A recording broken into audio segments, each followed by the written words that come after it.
হ্যাঁ,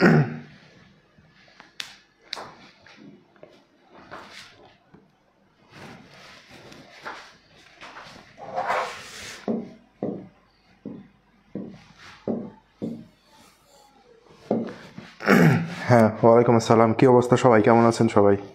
আশা করি সবাই খুব ভালো আছেন। সবাইকে আমাকে ঠিকমতো শুনতে পাচ্ছেন এবং দেখতে পাচ্ছেন? একটু কমেন্টে জানাবেন তো যে সবাই ঠিকমতো শুনতে পাচ্ছেন কিনা এবং দেখতে পাচ্ছেন কিনা।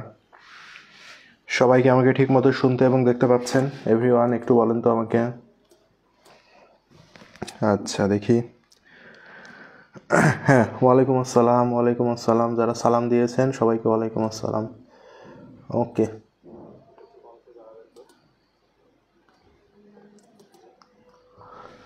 আচ্ছা। হ্যাঁ হ্যাঁ হ্যাঁ হ্যাঁ হ্যাঁ, সব ক্লিয়ার আছে না ভাইয়া? ওকে, ঠিক আছে।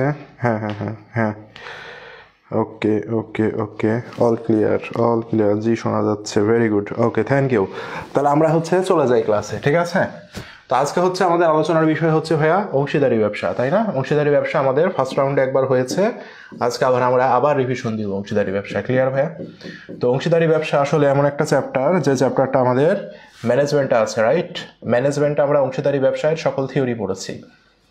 ম্যানেজমেন্টে আমাদের অংশীদারি ব্যবসার সকল থিওরি পড়াশোনা করেছি, তাই না? আমরা যে অংশীদারি ব্যবসায়ের কিসের উপরে বাধ্যতামূলক সুদ দিতে হয়, কার উপরে সুদ ধরতে হয় না, কত পার্সেন্ট সুদ ধরতে হয়, তাই না?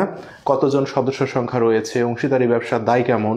তো এই জিনিসগুলো অ্যাকাউন্টিংয়ে আসে। তো অ্যাকাউন্টিংয়ে এই জিনিসগুলো আসে, এগুলো আমি পড়াবো না, কারণ এগুলো আপনারা হয়তো পড়ে আসছেন বা ফার্স্ট রাউন্ডে যে ক্লাস হয়েছে সেখানে আপনারা জানেন। অর্থাৎ আমি থিওরি নিয়ে আলোচনা করব না। অংশীদারি ব্যবসা থেকে যেগুলো নিয়ে বেশি প্রবলেম হয়, যে ম্যাথগুলো নিয়ে আপনাদের বেশি প্রবলেম হয়, সেটাতে আমি ফোকাস করব, ঠিক আছে? তো অংশীদারি ব্যবসার আমি থিওরি নিয়ে ভাই খুব একটা আলোচনা করতে চাচ্ছি না, কারণ এগুলো আপনারা জানেন যে অংশীদারি ব্যবসার দায় কেমন, অসীম না সসীম, সদস্য সংখ্যা কতজন, তারপরে বাধ্যতামূলক সুদ ধরতে হয় কার উপরে, ঋণের উপরে সুদ কত পার্সেন্ট কিছু না বলা থাকলে ধরতে হয়, সুদ ধরতে হয় না কার উপরে। এই বিষয়গুলো ভাই আপনারা সকলে আমার মনে হয় জানেন, তাই না? তো এগুলো নিয়ে অ্যাকচুয়ালি আমি কথা বলে সময় নষ্ট করতে চাচ্ছি না। আজকে আমাদের যে মেন ফোকাসের জায়গাটা থাকবে অ্যাকচুয়ালি যে আমাদের অংশীদারি ব্যবসায় জটিল জটিল যে ম্যাথগুলো আছে, যে ঝামেলাপূর্ণ যে ম্যাথগুলো আছে, সেগুলো সলভিংয়ে আমাদের আজকে বেশি ফোকাস থাকবে, ঠিক আছে? তো সেগুলো নিয়ে আমরা ইনশাল্লাহ আজকে কথা বলবো। তো অংশীদারি ব্যবসা একটা গুরুত্বপূর্ণ টপিক, আপনারা জানেন। কেন গুরুত্বপূর্ণ ভাইয়া? কারণ এটা আপনাদের শর্ট সিলেবাসে অন্তর্ভুক্ত, ঠিক আছে? এটা আপনাদের শর্ট সিলেবাসে অন্তর্ভুক্ত। শর্ট সিলেবাসে অন্তর্ভুক্ত মানে বুঝতেই তো পারছেন, এটা আমাদের জন্য অনেকটা গুরুত্বপূর্ণ টপিক। এবং আপনাদের আরও একটা কথা বলি, সেটা অংশীদারি ব্যবসা থেকে কিন্তু গত বছর খুব একটা প্রশ্ন করেনি। এবং আমরা যদি বলি বিগত 2 বছর, হ্যাঁ, বিগত 2 বছর ঢাবি কিন্তু অংশীদারি ব্যবসা থেকে কোনো প্রশ্ন করেনি। তার মানে এবার সমূহ সম্ভাবনা আছে যে ঢাবি অংশীদারি ব্যবসা থেকে প্রশ্ন করবে। নর্মালি কি হইতো? নর্মালি ঢাবি যদি 1 বছর প্রশ্ন করতো, পরের বছর করতো না। অর্থাৎ 1 বছর পর পর অংশীদারি ব্যবসাতে প্রশ্ন করতে হচ্ছে ঢাবি। বুঝতে পেরেছেন? 1 বছর পর পর প্রশ্ন করতো। তো আমরা দেখলাম যে পরপর 2 বছর ঢাবি কোনো প্রশ্ন করলো না। তার মানে আপনি ধরেই নিতে পারেন যে ঢাবির জন্য এবছর আমাদের অংশীদারি ব্যবসাটা ইম্পর্টেন্ট। আর গুচ্ছ বলেন বা রাবি বলেন বা জাহাঙ্গীরনগর বলেন, এরা মেনলি প্রতি বছরই একটা করে প্রশ্ন করে। তার মধ্যে সবচেয়ে বেশি তারা প্রশ্ন করে অংশীদারি ব্যবসায়ের অনুপাত থেকে। কই থেকে প্রশ্ন করে? অনুপাত থেকে প্রশ্ন করে। এছাড়াও অংশীদারি ব্যবসায়ের সুদ সংক্রান্ত যে বিষয়গুলো আছে, এই 2টা ম্যাথ থেকে বেশি প্রশ্ন করে। এছাড়া আমাদের ঢাবি রিটেনের জন্য ইম্পর্টেন্ট হচ্ছে অংশীদারি ব্যবসায়ের প্রারম্ভিক মূলধন এবং অংশীদারি ব্যবসায়ের সমাপনী মূলধন সংক্রান্ত যে জিনিসগুলো আছে, এই জিনিসগুলোই মেনলি আমাদেরকে পড়তে হবে, ঠিক আছে? তো আমরা আর বেশি কথা না বলি, আমরা সরাসরি তাহলে অংশীদারি ব্যবসায়ের ক্লাসটাতে চলে যাই। ওকে, তাহলে দেখেন, আমরা প্রথমে অংশীদারি ব্যবসায়ের সুদ সংক্রান্ত জিনিস নিয়ে আলোচনা করব, ঠিক আছে? তাহলে অংশীদারি ব্যবসায়ের সুদ সংক্রান্ত সমস্যা আমরা জানি। অংশীদারি ব্যবসাতে ঋণের উপরে বাধ্যতামূলক সুদ ধরতে হয়, ঠিক আছে? তাহলে চুক্তির অবর্তমানে ঋণের উপরে কি করতে হয়? ঋণের সুদ ধরা কি ভাইয়া? ঋণের সুদ ধরা বাধ্যতামূলক, তাই না ভাইয়া? তাহলে অংশীদারি ব্যবসায় ঋণের সুদ ধরা বাধ্যতামূলক। যদি প্রশ্নে বলা না থাকে বা চুক্তিতে বলা না থাকে, তাহলে আমরা 6% হারে সুদ ধরবো। এছাড়াও যদি চুক্তিতে বলা থাকে বা প্রশ্নে যদি বলা থাকে তাহলে আমরা উত্তোলনের উপরে সুদ ধরবো। কার কার উপরে ভাইয়া? উত্তোলনের সুদ ধরবো আমরা। আর কার সুদ ধরবো ভাইয়া? আমরা হচ্ছে মূলধনের সুদ ধরবো। ঠিক আছে, মূলধনের সুদ ধরবো। কখন ধরবো? যখন ধরতে বলবে। যখন কি করতে বলবে ভাইয়া? ধরতে যখন বলবে তখন আমরা এই দুইটা জিনিসের উপরে সুদ ধরবো। ঠিক আছে, এখন আমরা একটু আসি যে মূলধনের সুদ। ওকে, কোন কিসের সুদ ভাইয়া? মূলধনের সুদ। ভাইয়া কোন কোন মূলধনের উপরে সুদ ধরবো আমরা? আমরা শুধুমাত্র যদি মূলধনের উপরে সুদ ধরতে বলে তাহলে আমরা শুধুমাত্র প্রারম্ভিক মূলধনের উপরে সুদ ধরবো। কোন মূলধন ভাইয়া? প্রারম্ভিক মূলধনের উপরে সুদ ধরবো আর অতিরিক্ত মূলধনের উপরে সুদ ধরবো। তাহলে কোন কোন মূলধনের উপরে সুদ ধরতে হয় ভাইয়া? আমরা অংশীদারদের প্রারম্ভিক মূলধন এবং অতিরিক্ত মূলধনের উপরে সুদ ধরবো। হ্যালো, ওয়ালাইকুম আসসালাম। জি, কল কেটে দিচ্ছি, তারপরে কল দিচ্ছেন। ক্লাসে আছি, পরে কল দিতে হবে। হ্যাঁ, ঠিক আছে। আচ্ছা, আমি ক্লাস শেষে কথা বলবো। তাহলে ভাই বুঝতে পেরেছেন এখানে কি হয়েছে আমাদের? মূলধনের সুদ। তাহলে কোন কোন মূলধনের উপরে সুদ ধরবো আমরা? প্রারম্ভিক মূলধন এবং অতিরিক্ত মূলধনের উপরে সুদ ধরবো। আর সুদ ধরা যাবে না কোন মূলধনের উপরে ভাইয়া? সমাপনী মূলধনের উপরে সুদ ধরা যাবে না। কোন মূলধনের উপরে সুদ ধরা যায় না? সমাপনী মূলধনের উপরে সুদ ধরা যায় না। তাহলে সুদ ধরবো কি? প্রারম্ভিক এবং অতিরিক্ত মূলধনের উপরে। বোঝা গেছে সবাই? এতদূর সবাইকে আমরা বুঝতে পেরেছি ভাইয়া? বলেন, এতদূর কি আমরা সবাই ক্লিয়ার হয়েছি ভাইয়া? তাহলে সুদের কনসেপ্টটা কি বুঝতে পেরেছি? কিসের উপরে সুদ ধরা বাধ্যতামূলক? ঋণের উপরে। চুক্তিতে না লেখা থাকলেও ঋণের উপরে সুদ ধরতে হবে। আর চুক্তির অবর্তমানে সুদ ধরা যাবে না কার উপরে? উত্তোলন এবং মূলধনের উপরে। যদি ধরতে বলে দেন আমরা ধরবো। এখন মূলধনের উপরে সুদ ধরতে বলেছে, কোন কোন মূলধনের সুদ ধরবো? প্রারম্ভিক আর অতিরিক্ত। কোন মূলধনের উপরে সুদ ধরবো না? সমাপনী মূলধনের উপরে সুদ ধরতে হয় না। মনে রাখবেন, অ্যাকাউন্টিং এর কোন অঙ্কেই সমাপনী মূলধনের উপরে সুদ ধরা যায় না। মূলধনের সুদ সব সময় ধরতে হয় প্রারম্ভিক এবং অতিরিক্তর উপরে। মনে থাকবে সবার? বলেন। আচ্ছা, তাহলে এই পর্যন্ত আমার মনে হয় যে আমরা সকলে ক্লিয়ার হতে পেরেছি। ওকে, এবার আমরা একটু পরে যাই, একটু ম্যাথ দেখি। হ্যাঁ, এই ম্যাথটা আমাদের দেখতে পাচ্ছে যে রাবিতে বেশ কয়েকবার আসছে। এই ম্যাথটা রাবিতে নরমালি সুদ সংক্রান্ত রাবি এবং গুচ্ছ প্রশ্ন করে থাকে। এখন আমাকে বলেছে ক খ গ তিনজন অংশীদার প্রত্যেকে মাসের প্রথম দিনে যথাক্রমে 600, 300 ও 200 টাকা করে উত্তোলন করে। উত্তোলনের সুদের হার 10% হলে ক খ গ এর বছরে মোট পদেয় সুদের পরিমাণ কত? মোট সুদ বলেছে, তিনজনের মোট সুদ বলেছে। তাহলে তিনজন মোট কত টাকা উত্তোলন করেছে? একজন 600, একজন 300, একজন 200। তাহলে তিনজনের মোট উত্তোলনের পরিমাণ কত ভাইয়া? 6 3 9 2 1100। তিনজন মোট উত্তোলন করেছে 1100 টাকা। এখন মাসের প্রথমে ভাইয়া, মাসের যদি প্রথমে বলে তাহলে কতটুকু সুদ ধরতে হয় বলেন তো? বাইরে এত কল দিচ্ছে কেন? আমি ক্লাসের মধ্যে এত কল দেয় কেন? তাহলে মাসের যদি প্রথমে বলে, তাহলে মাসের প্রথমে বললে আমরা 6.6 মাসের সুদ ধরবো। মাসের মাঝামাঝি যদি বলে, কখন ভাইয়া? মাঝামাঝি যদি বলে আমরা 6 মাসের সুদ ধরবো। আর মাসের শেষে যদি বলে আমরা, তাহলে আমরা 5.5 মাসের সুদ ধরবো। আমরা মনে হয় এগুলো এইচএসসি তে সবাই পড়ে এসেছি বা প্রথম ক্লাসে এগুলো আলোচনা হয়েছে। তাহলে আমাদের যেহেতু বলেছে মাসের প্রথম দিন, সেজন্য 6.5 কত পার্সেন্ট সুদ ধরতে বলেছে? 10% সুদ ধরতে বলেছে। তাহলে এটা ক্যালকুলেট করলে আমার অঙ্কটা হয়ে যাবে। তাহলে 1100 টাকা 10% হয় কত টাকা? 110 টাকা। 110 এর 6.5, এটাকে আমরা কি করব? 110 এর 6.5 দিয়ে আমরা গুণ করব, তাহলে আমি উত্তর পেয়ে যাব। তাহলে 110কে যদি আমরা 6 দিয়ে গুণ করি তাহলে কত হয় বলেন তো? 660 হয়, তাই না? আর 110 এর 0.5 মানে কি? অর্ধেক। তাহলে 110 এর অর্ধেক মানে কত? 55। তাহলে কত আসে দেখি তো আমরা? 600, 715 টাকা। কত আসে ভাইয়া? 715 টাকা আসে, তাই না? বলেন তো ভাইয়া, এটা উত্তর হয় না? এটা উত্তর হয়। আমাদের কত উত্তর হয়? 715 টাকা। তাহলে আমার মনে হয় যে আমরা কিভাবে উত্তোলনের উপরে সুদ ধরবো আমরা সকলে বুঝতে পেরেছি। তাহলে উত্তোলনের সুদটা আমাদের ভাইয়া আসে, আমাদেরকে জানতে হবে মাসের প্রথমে বললে কত, মাঝামাঝি বললে কত, আর শেষে বললে কত। কিন্তু কখনো যদি কোনো কিছু উল্লেখ না করে দেয়, অর্থাৎ মাসের প্রথমে বলেনি, মাঝামাঝিতেও বলেনি, আবার শেষেও বলেনি, যদি কিছু না বলে, অর্থাৎ কখন সে উত্তোলন করেছে নির্দিষ্ট যদি সময় বলা না থাকে তাহলে গড় হিসাবে 6 মাসের সুদ ধরতে হবে। কয় মাসের ভাইয়া? কিছু না বললে গড় হিসাবে 6 মাসের সুদ ধরবো। কি হিসাবে ভাইয়া? অ্যাভারেজে আমরা তখন 6 মাসের সুদ ধরবো। অনেক সময় নির্দিষ্ট সময়ের কথা আপনাকে বলবে না, আপনাকে সরাসরি বলবে যে ও সারা বছর ধরে উত্তোলন করেছে। ভাইয়া সারা বছর ধরে উত্তোলন করা মানে কি? সারা বছরের কোনো নির্দিষ্ট সময়কে বোঝাইছে? যে শুরুতে শেষে মাঝামাঝি কোনো সময়কে তারা উল্লেখ করেনি, জাস্ট বলেছে সারা বছর ধরে উত্তোলন করেছে। এটার অর্থ হচ্ছে কোনো নির্দিষ্ট সময়কে তারা উল্লেখ করেনি, তার মানে তখন আমি গড় হিসাবে 6 মাসের সুদ ধরবো। বুঝতে পেরেছেন? তাহলে যখন আমাকে সুদ ধরতে বলবে নির্দিষ্ট কোনো সময়ের উল্লেখ থাকবে না, তখন আমাকে সুদ ধরতে হবে 6 মাসের। আশা করি সকলে বুঝতে পেরেছি। ওকে, আচ্ছা নেক্সটে যাই আমরা। এখন দেখেন গুচ্ছ একটা প্রশ্ন করেছিল 21-22 সালে, গুচ্ছ একটা 21-22 সালে প্রশ্ন করেছিল। এখানে বলেছে প্রতি সপ্তাহান্তে উত্তোলন। সপ্তাহান্তে মানে কি? সপ্তাহান্তে মানে হচ্ছে সপ্তাহের শেষে। আর সপ্তাহের প্রারম্ভে যদি বলে, হ্যাঁ প্রারম্ভে মানে হচ্ছে কি ভাইয়া? প্রারম্ভে মানে হচ্ছে শুরুতে।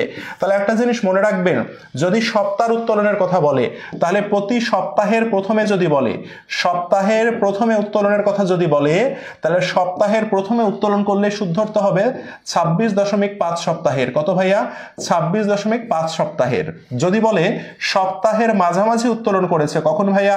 সপ্তাহের মাঝামাঝি, তাহলে ধরতে হবে ভাইয়া 26 সপ্তাহের সুদ ধরতে হবে। কত সপ্তাহ? 26 সপ্তাহ। যদি বলে সপ্তাহের শেষে, কখন ভাইয়া? সপ্তাহের শেষে, তাহলে আমরা সুদ ধরবো 25.5 সপ্তাহের সুদ ধরবো। সবাই কি এ পর্যন্ত ক্লিয়ার হয়েছে ভাইয়া? বলেন। তাহলে যদি বলে আমাদের কি ভাইয়া? সপ্তাহান্তে মানে কি? এখানে বলেছে সপ্তাহের শেষে, তাহলে সপ্তাহের শেষে 62 টাকা উত্তোলন করেছে। কত পার্সেন্ট ভাইয়া? 7% করে উত্তোলন করেছে। আর কি বলেছে? সপ্তাহান্তে মানে শেষে, তাহলে আমরা গুণ দিব কত দিয়ে ভাইয়া? আমরা গুণ দিব 25.5 দিয়ে। ঠিক আছে?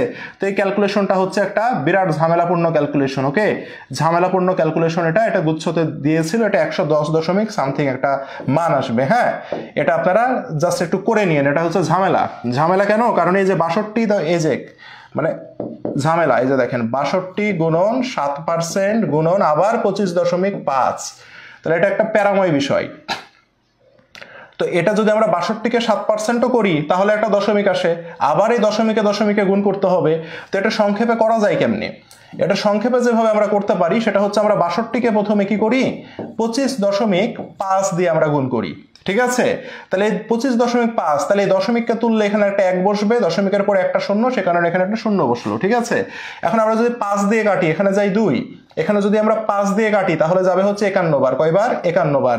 এখন 62 আর 51 দিয়ে আমরা গুণ করব, তো 62 51 দিয়ে গুণ করে একটা মান আসবে, ওই মানকে এখন আমরা 2 দিয়ে ভাগ করব, করে যে মান আসবে ওটার আবার কি করতে হবে? 7% করতে হবে। একটা বিশাল কমপ্লিকেটেড একটা বিষয়, করে দেখবেন আপনি একটা মান আসছে। ঠিক আছে? সে মানটা সম্ভবত 110 বা সামথিং আসছে। হ্যাঁ, তো এই বছর একটা এরকম ডিফিকাল্ট ক্যালকুলেশন দিয়ে দিয়েছিল, তো এরকম একটা প্র্যাকটিস করে যাই না আর কি। ঠিক আছে? এটা করতে গেলে সময় লাগবে, কারণ গুণ করতে হবে, ভাগ করতে হবে, ঝামেলাপূর্ণ আর কি। ঠিক আছে? মেন বেসিকটা বুঝেন, এটা আপনার 21-22 সালে গুচ্ছতে আসা একটা প্রশ্ন। তাহলে মেন থিম হচ্ছে সপ্তাহান্তে বললে কি হবে? এটা কি বুঝতে পেরেছেন? এই যে এটার উত্তর আসবে এত, এটার উত্তর আসবে এত, আপনি একটা করলেই বুঝতে পারবেন। হ্যাঁ, এটার উত্তর আসবে এই যে গ নম্বর উত্তর হবে এটার। ঠিক আছে? পরে যাই আমরা দেখি কি বলেছে। দেখেন তো, বলেছে বছরের মাঝামাঝি সময়ে কোনো অংশীদার ব্যবসায়ে 50,000 টাকা ঋণ প্রদান করলে ঋণের সুদের পরিমাণ কত? তাহলে ঋণ প্রদান করেছে 50,000 টাকা। ভাইয়া ঋণের কি কোনো পার্সেন্টেজ বলেছে? কোনো পার্সেন্টেজ বলেনি। আমরা জানি ঋণের পার্সেন্টেজ না বললে 6% সুদ ধরতে হবে, ধরলাম 6%। বলেছে বছরের মাঝামাঝি, তাহলে বছরের মাঝামাঝি মানে কি? 6/12। তাহলে আমরা এখন কি করি? 50,000 টাকার 6% করি। 50,000 টাকার 6% করলে হয় 3,000 টাকা। এখন এই 3,000 টাকার আমরা কি করব? 6/12 করব। তাহলে 50,000 টাকা 6/12 মানে কত? 2। এই 2 দিয়ে যদি 3,000কে কাটি তাহলে যাবে হচ্ছে 1500 টাকা। কত হবে ভাইয়া? তাহলে উত্তর হবে 1500 টাকা। ঋণের সুদের পরিমাণ কত ভাইয়া? ঋণের সুদের পরিমাণ 1500 টাকা। তাহলে সবাই কি বুঝতে পেরেছি এটা? বলেন তো, এটা কি আমরা সবাই বুঝতে পেরেছি? বলেন, এটা কি আমরা সবাই বুঝতে পেরেছি ভাইয়া? ইয়েস অর নো বলেন তো দেখি, এটা আমরা সবাই বুঝছি কিনা? বছরের মাঝামাঝি সময়ে অংশীদাররা উত্তোলন করেছে, তাই না? তাহলে মাঝামাঝিতে কোনো পার্সেন্টেজ না বলা থাকলে আমরা জানি ঋণের উপরে বাধ্যতামূলক 6% ধরতে হয়। তাহলে 50,000 টাকা 6%, আর এখানে 6/12 কেন? কারণ বছরের মাঝামাঝি, সে কারণে 6/12। আশা করি এটা সবাই ক্লিয়ার হতে পেরেছি। হ্যাঁ, তাহলে আমরা এবার পরের একটা যাই। এবার দেখেন আমরা এই যে পার্টটুকু আমরা এখন পড়বো না, এই পার্টটুকু হচ্ছে ভেরি ভেরি ইম্পর্টেন্ট, কারণ সবচেয়ে বেশি প্রশ্ন আসে এখান থেকে। অনুপাতের সবচেয়ে বেশি প্রশ্ন আসে এখান থেকে, বুঝতে পেরেছেন ভাইয়া? অনুপাতের সংক্রান্ত এই প্রশ্নটাই পরীক্ষার জন্য আপনাদের সবচেয়ে বেশি ইম্পর্টেন্ট, মানে এটা হচ্ছে 100% ইম্পর্টেন্ট। আর এরপরে যেগুলো আছে সেগুলো আপনার 100%-এর নিচে ইম্পর্টেন্ট, হয়তো 90%। ওকে, তাহলে প্রশ্ন আসলে এখান থেকে প্রশ্ন আসার সম্ভাবনা আমাদের বেশি। তো প্রথমে আমরা হচ্ছে নতুন অনুপাত বের করা শিখবো। কি অনুপাত ভাইয়া? আমরা প্রথমে নতুন অনুপাত বের করা শিখবো। ওকে, নতুন অনুপাতটাই সবচেয়ে বেশি আসে। আমরা প্রথমে শিখবো নতুন অনুপাত। ঢাবি যদি প্রশ্ন করে আপনাকে নতুন অনুপাত বের করতেই প্রশ্ন দিবে, ঠিক আছে? তাহলে নতুন অনুপাত কি দেখি আমরা? দুইজন অংশীদার ব্যবসা করছে, তারা 2:1 অনুপাতে মুনাফা বন্টন করছে। তৃতীয় একজনকে নিয়েছে, তাকে আমরা 5/1 অংশ মুনাফা কি করব? বন্টনের চুক্তিতে ব্যবসায় নতুন অংশীদার হিসাবে গ্রহণ করলাম।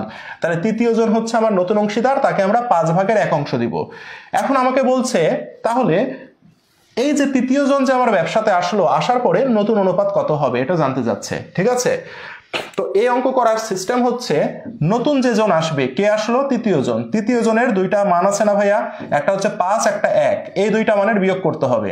তাহলে 5 থেকে 1 বাদ দিলে কত? এই যে 5 আর 1, এই দুইটা মানের বিয়োগফল করলে হয় 4। কত হয়েছে ভাইয়া? 4 হয়েছে। 4 হয়েছে না? এখন আমি নতুন অনুপাত নির্ণয় করব। এখন আমি কি করব ভাইয়া? নতুন অনুপাত নির্ণয় করব। তাহলে নতুন অনুপাত নির্ণয় করতে হলে যেটা করতে হবে, প্রথমে যে দুইজন ব্যবসা করছিল তাদের অনুপাত ছিল একজনের কত? 2। তাহলে প্রথম জনের অনুপাত কত ছিল? 2। 2 লিখলাম। লিখার পরে গুণ করব কি দিয়ে জানেন? গুণ করব এই যে দেখেন তৃতীয় যে জন আসছে, অর্থাৎ নতুন যে জন আসছে, তার দুইটা মানের যে পার্থক্য 4, এই 4 দিয়ে গুণ করব। তাহলে কত হয়? 4 দুগুণে 8 হইল। দ্বিতীয় জনের অনুপাত ছিল কত? দ্বিতীয় জনের অনুপাত ছিল 1। তাহলে আমরা 1 কে গুণ করব কি দিয়ে? এই যে নতুন জনের যে বিয়োগফল সেটা দিয়ে আমি গুণ করব। তাহলে কত হইল? 4 হইল না? এবার তৃতীয় জনের অনুপাত বের করব, ঠিক আছে? তৃতীয় জনের অনুপাত কেমনে বের করব জানেন? তৃতীয় জনের অনুপাত আমরা বের করব, দেখেন তৃতীয় জনকে 5/1 অংশ দিয়ে ব্যবসাতে নিয়ে আসছে, তাই না? তাহলে ওপরে যেটা কি থাকে বলেন তো? এটা ওপরে যেটা থাকে কি? এটা লব না? আর নিচে যেটা থাকে সেটা কি? হর, তাই তো নাকি? তাহলে এই যে দেখেন 5/1 কত অংশ? 1 অংশ। সেজন্য আমি তৃতীয় জনের 1 অংশ লিখলাম। লিখে গুণ করব কি দিয়ে জানেন? এই যে পুরাতন যে দুইজন ছিল, এই পুরাতন দুইজনের মানের যোগফল দিয়ে। তাহলে 2 আর 1 যোগ করলে কত হয়? 3 হয়। তাহলে আমরা এখানে গুণ দিব হচ্ছে 3 দিয়ে। তাহলে কত হইল অনুপাত আমাদের? নতুন অনুপাত কত হইল বলেন? নতুন অনুপাত হলো 8, 4, 3। এই হচ্ছে নতুন অনুপাত বের করার সিস্টেম। বুঝতে পেরেছেন? এটাই হচ্ছে আমাদের নতুন অনুপাত বের করার সিস্টেম, ঠিক আছে? এটাই হচ্ছে নতুন অনুপাত বের করার আমাদের সিস্টেম। ওকে, তাহলে আমাদের এখানে ঘটনা কি হইলো ভাইয়া? আমাদের ঘটনা হচ্ছে নতুন যে জন আসবে, এই নতুন জনের যে দুইটা মান থাকবে ভগ্নাংশ, একটা হচ্ছে 1, একটা হচ্ছে 5। তাহলে 1 আর 5 এর বিয়োগ করব। হ্যাঁ, তাহলে 1 আর 5 বিয়োগ করলে কত হয়? 4 হয়। মাইনাস টাইনাস এগুলো আমার দেখার দরকার নাই, কত হয়? 4 হয়। এখন পুরাতন যে দুইজন ছিল তার অনুপাত কত ছিল? একজনের ছিল 2, প্রথম জনের অনুপাত 2 ছিল। তাহলে এই 2 কে দিয়ে আমরা কি করব? ওই যে বিয়োগফল 4, একে গুণ দিব। কত হবে? 4 দুগুণে 8 হইল। পুরাতন দ্বিতীয় জন যে ছিল তার অনুপাত ছিল 1, 1 দিয়ে কি করব? এই যে বিয়োগফলকে গুণ দিব। কত? 4। তাহলে 4 1 কে 4 হইল। এখন তৃতীয় জনকে আমরা নিয়ে আসছি কিভাবে? 5/1 অংশ দিয়ে। 5/1 কয় অংশ দিয়ে? 1 অংশ দিয়ে। 5/1 অংশ দিয়ে, সে কারণে এই 1 অংশ লিখলাম। লিখার পরে পুরাতন যে দুইজন ছিল না ভাইয়া, এই পুরাতন দুইজনের মানকে আমি কি করব? যোগ করব। তাহলে 2 আর 1 কত হয়? 3 হয়। তাহলে এই যে দেখেন 3। তাহলে কত হইল ভাইয়া? 8, 4, 3। এই 8, 4, 3 হচ্ছে আমার কি উত্তর। সবাই বুঝছি? এগুলো মনে হয় আমরা পারি, তাই না? এগুলো অনেক সহজ, কিন্তু এটাই ইম্পর্টেন্ট পরীক্ষার জন্য। হ্যাঁ, এবার দেখেন রাবি 2021 সালে একটা প্রশ্ন করেছে। দেখেন রাবি 2021 সালে প্রশ্ন করেছে, সেম প্রশ্ন। এই প্রশ্ন হচ্ছে দুইটা প্যাটার্নে আসে। এখানেও আপনাকে কি বলেছে দেখেন? নতুন অনুপাত নির্ণয় করতে বলেছে আপনাকে, কিন্তু ভাইয়া এখানেও নতুন অনুপাত নির্ণয় করতে বলেছে। কিন্তু এর আগের অঙ্কে আমরা দেখলাম যে ভবিষ্যৎ মুনাফার 20% মুনাফা অংশীদারিত্বে কারবারে যোগদান করে। তার মানে এখানে কিন্তু ভগ্নাংশ বলেনি, পার্সেন্ট বলেছে। তাহলে এইভাবে যদি পার্সেন্ট দেওয়া থাকে তাহলে আমার কাজ হবে পার্সেন্টকে আগে ভগ্নাংশ বানানো। তো 20%কে ভগ্নাংশ কেমনে বানাই জানেন? 20/100। 20/100। তাহলে 20/100 মানে কি, এই শূন্য কাটি, 2 দিয়ে যদি আমরা 10কে কাটি তাহলে থাকে 5, ওপরে কিছু নাই মানে আছে 1, তাহলে এটা কত হবে 1/5 হবে। তার মানে এই যে দেখেন এটা হচ্ছে গয়ের অংশ, যে নতুন আসলো তার অংশ কত ভাইয়া 1/5। এবার অঙ্কটা আগের মতো হয়ে গেছে না ভাইয়া? এবার কি অঙ্কটা আগের মতো হয়ে গেছে না? আগের মতো হয়ে গেছে। তাহলে এই দুইটা মানের বিয়োগফল নির্ণয় করি, কত হয় 4 হয়। এবারে 4 দিয়ে আমি কি করব, 4 দিয়ে কয়ের অনুপাত কত ছিল ভাইয়া? কয়ের অনুপাত ছিল কি, দুইজন সমান অনুপাতে মুনাফা বন্টন করে। সমান অনুপাত মানে ধরে নিই 1:1। তাহলে কয়ের অনুপাত ছিল 1, 1 দিয়ে গুণ করব কাকে, এই 4 বিয়োগফলকে, তাহলে কত হবে 4। ক্ষয়ের অনুপাত কত, সমান অনুপাত মানে 1, গুণ করব কি দিয়ে, বিয়োগফল দিয়ে, তাহলে কত হবে 4। গয়েরটার ক্ষেত্রে আসি আমরা, গয়েরটার ক্ষেত্রে কি হবে ভাইয়া, 5/1 অংশ, 5/1 অংশ, তাহলে কয় অংশ, 1 অংশ, সে 1 লিখলাম এখানে। লিখার পরে কি করব, যেহেতু তারা সমান অনুপাত, আমরা ধরেছি কত, সমান মানে 1:1, তাহলে 1 1 কত হবে, যোগ করলে 2 হবে, তাহলে এখানে গুণ দিব 2 দিয়ে, তাহলে কত হইলো ভাইয়া 2 1 2। তাহলে নতুন অনুপাতের মান কত, 4:4:2। এখন দেখেন তো এটাকে কি, প্রতিটাকে কি আমরা ভাগ করতে পারি না 2 দিয়ে? 2 দুগুণে 4, 2 দুগুণে 4, 2 1 2, তাহলে উত্তর হবে কত ভাইয়া 2 2 1। এটাই হচ্ছে আমাদের কি, এটাই হচ্ছে উত্তর। সবাই কি বুঝতে পেরেছি? সবাই কি বুঝতে পেরেছি? সবাই কি বুঝতে পারলাম এটা? তাহলে এখানে একটা ঝামেলা ছিল কি ভাইয়া, এখানে বলেছে সমান অনুপাত। হ্যাঁ, এখন সমান মানে যে কোনো সংখ্যা আপনি ধরে নিতে পারেন, আপনি 1:1 ধরতে পারেন, 2:2 ধরতে পারেন, কোনো সমস্যা নাই ভাইয়া, ঠিক আছে। আর এখানে যদি পার্সেন্টেজ দেওয়া থাকে, এখানে সাপোজ 25% দিতে পারতো, তাহলে 25% মানে কি ভগ্নাংশ বানাবো আমরা, তাহলে কি 25/100, তাহলে কত হবে 4 25 100, তাহলে এখানে উপরে থাকবে 1 আর নিচে কত থাকবে 4। এই যে দেখেন ভগ্নাংশ হয়ে গেল। পারবো ভাইয়া সবাই, বলেন তো সবাই কি পারবো? দেখেন রাবিতা আসছিল কিন্তু এই প্রশ্নটা, হ্যাঁ আমি বললাম না অনুপাত থেকে এই প্রশ্ন আসলে এই অনুপাতের প্রশ্ন আসার সম্ভাবনাই সবচেয়ে বেশি, ঠিক আছে। সবাই কি বুঝতে পেরেছি বলেন, সবাই কি ক্লিয়ার হয়েছি বলেন? হ্যাঁ 1/4, রাইট, ওকে, আশা করি সকলে আমরা বুঝতে পেরেছি, রাইট। পরে যাই আমরা। হ্যাঁ এবার দেখেন আমাদের এবার যেটা বলেছে সেটা কি বলেছে, এবার আমাদের দেখেন তো, এবার আমাদের বলেছে, এবার কিন্তু নতুন অনুপাত বলেনি, আমাকে বলেছে ত্যাগ অনুপাত কত। কি অনুপাত ভাইয়া, ত্যাগ অনুপাত কত সেটা জানতে চেয়েছে। কি জানতে চেয়েছে ভাইয়া, ত্যাগ অনুপাত কত সেটা জানতে চেয়েছে। তৃতীয় অনুপাত 1 কেন হয়? এটা গাধার মতো প্রশ্ন করেন কেন, অঙ্ক করে যেটা হবে সেটাই, এখন 1 কেন হয়, এটা কেমন প্রশ্ন, কেমন প্রশ্ন বলেন তো ভাই, এটা আপনি কেন অ্যাডমিশন দিচ্ছেন, প্রশ্নটা এমন হইল না। তৃতীয় অনুপাতে 1 কেন হয়, 1 হয়েছে, ক্যালকুলেশন করে 1 হয়েছে, সে কারণে হয়েছে, সমস্যা তো নাই। এখানে যদি 30 থাকতো, 30/100 থাকতো, তাহলে কত হইতো, 30% যদি থাকতো তাহলে কত হইতো, এখানে শূন্য কাটেন, তখন এই যে 3/10 হইতো, তখন 3/10 হইতো, এই যে এবার 1 হইলো না, খুশি এবার, মন ভরেছে? কেমন ধরনের প্রশ্ন করেন যে 1 কেন হয়, মানে কি বলবো বলেন। আচ্ছা পরে যাই আমরা। এবার আমাদের বলেছে ত্যাগ অনুপাত। কি অনুপাত নির্ণয় করতে বলেছে, ত্যাগ অনুপাত নির্ণয় করতে বলেছে। হ্যাঁ তাহলে ত্যাগ অনুপাত আমরা নির্ণয় করা শিখি, ওকে। আচ্ছা 2 দিয়ে ভাগ না করলে হবে, অপশন দেখবেন, অপশনে যদি মিলে যায় তাহলে ভাগ করার দরকার নাই, আর অপশন যদি না মিলে অপশনের সাথে মিলাইতে হবে, তখন 2 দিয়ে ভাগ করতে হবে, বোঝা গেছে। অপশনে যদি 2 2 একই থাকতো, অপশনে যদি 4 4 2 থাকতো, হ্যাঁ তাহলে এটাই উত্তর হইতো। এখন 4 4 2 নাই, তখন আপনাকে এটা 2 দিয়ে কাটাকাটি যাচ্ছে না, 2 দুগুণে 4, 2 দিয়ে কাটাকাটি যাচ্ছে, 2 দুগুণে 4, 2 দিয়ে কাটাকাটি যাচ্ছে 1, তখন এটা উত্তর হবে এটা, বুঝতে পেরেছেন। অপশন দেখতে হবে আমাদের, ওকে, অপশন দেখতে হবে, ঠিক আছে। হ্যাঁ আপনার কমেন্ট দেখা যায়, কি কমেন্ট করেছেন, 12 দ্বারা ভাগ করব কখন, 12 দ্বারা ভাগ করানো কি পড়ানো হচ্ছে এখন, যখন 12 দিয়ে ভাগ করার কথা ছিল তখন সেটা 12 দিয়ে ভাগ করার প্রশ্ন করবেন। 12 দিয়ে ভাগ করব এটা কেন এখন উত্তর করছেন, 12 দিয়ে ভাগ করা কখন 12 দিয়ে ভাগ করব, লাস্টে করবেন, একবার শেষ পর্যন্ত থাকেন দেন উত্তর করবেন এটা, ঠিক আছে। সুদ পড়ানো, আপনি সুদের প্রশ্ন করছেন, তো সুদের যখন ক্লাস হয়ে গেল তখন প্রশ্ন করলেন না, আমি অনুপাতের লাস্ট শেখাচ্ছি, এখন প্রশ্ন করছেন যে 12 দিয়ে কখন ভাগ করবেন, তাহলে তো সমস্যা, ঠিক আছে। ওকে তাহলে আমরা নেক্সটে যাই। হ্যাঁ তাহলে আমরা এখানে দেখি আমাদের কি বলছে ভাইয়া, আমাদের বলছে ত্যাগ অনুপাত, ঠিক আছে, আমাদের ত্যাগ অনুপাত বলছে। আপনাদের সমস্যা কি জানেন, যে লাইনে পড়াই সে লাইনের বাইরে চিন্তা করেন, সে লাইনের বাইরে চিন্তা করলে তো ঝামেলা রে ভাই, নর্মাল সিম্পল জিনিসে থাকেন, হ্যাঁ নর্মালি থাকেন তাহলে হবে। ঠিক আছে, ঠিক আছে। এই যে দুইটা যদি থাকে তাহলে কি দিব, দুইটা থাকলে দুইটাই পূরণ করে আসবেন। খুশি? দুইটা থাকলে দুইটা পূরণ করে আসবেন। হ্যাঁ, যদি চারটা থাকে চারটাই পূরণ করবেন। ছোট আপনার কি এই যে এতটুকু বাচ্চা ভাইয়া বলেন তো, আপনার কি ছোট বাচ্চা নাকি আমি বুঝি না। এখন 2 দিন পরে অ্যাডমিশন দিবেন, প্রশ্ন করার ধরন দেখেন, যদি দুইটাই থাকে কেমন দিব। এরা তো ছোট বাচ্চারা প্রশ্ন করে, দুইটা কেন থাকবে? বাংলাদেশের রাজধানীর নাম কি? ঢাকা। ঢাকা দুইবার থাকবে? দুইটার মিনিং তো সেম হচ্ছে, দুইটার মিনিং তো সেম হচ্ছে, তাহলে দুইটাই থাকবে কখনো বলেন তো? দুইটার মিনিং তো সেম রে ভাই, তাহলে দুইটা কেন থাকবে আমাকে বলেন তো? এই প্রশ্নটার উত্তর আগে দেন। নেক্সটে যাই আমরা, দেখি ত্যাগ অনুপাত বলছে। হ্যাঁ, ত্যাগ অনুপাত নির্ণয় করতে বলছে আমাদের। হ্যাঁ, এখন যত চাইল্ডিশ প্রশ্ন মাথা থেকে সরাবেন সেটা ভালো আপনার জন্য। দেখেন ত্যাগ অনুপাতের একটা সূত্র আছে। হ্যাঁ, ত্যাগ অনুপাত কখন হয় জানেন? ত্যাগ অনুপাত হয় যখন আপনারা দুইজন ব্যবসা করছেন, নতুন করে একজন আপনার ব্যবসাতে কি করলো? প্রবেশ করলো। বুঝতে পেরেছেন?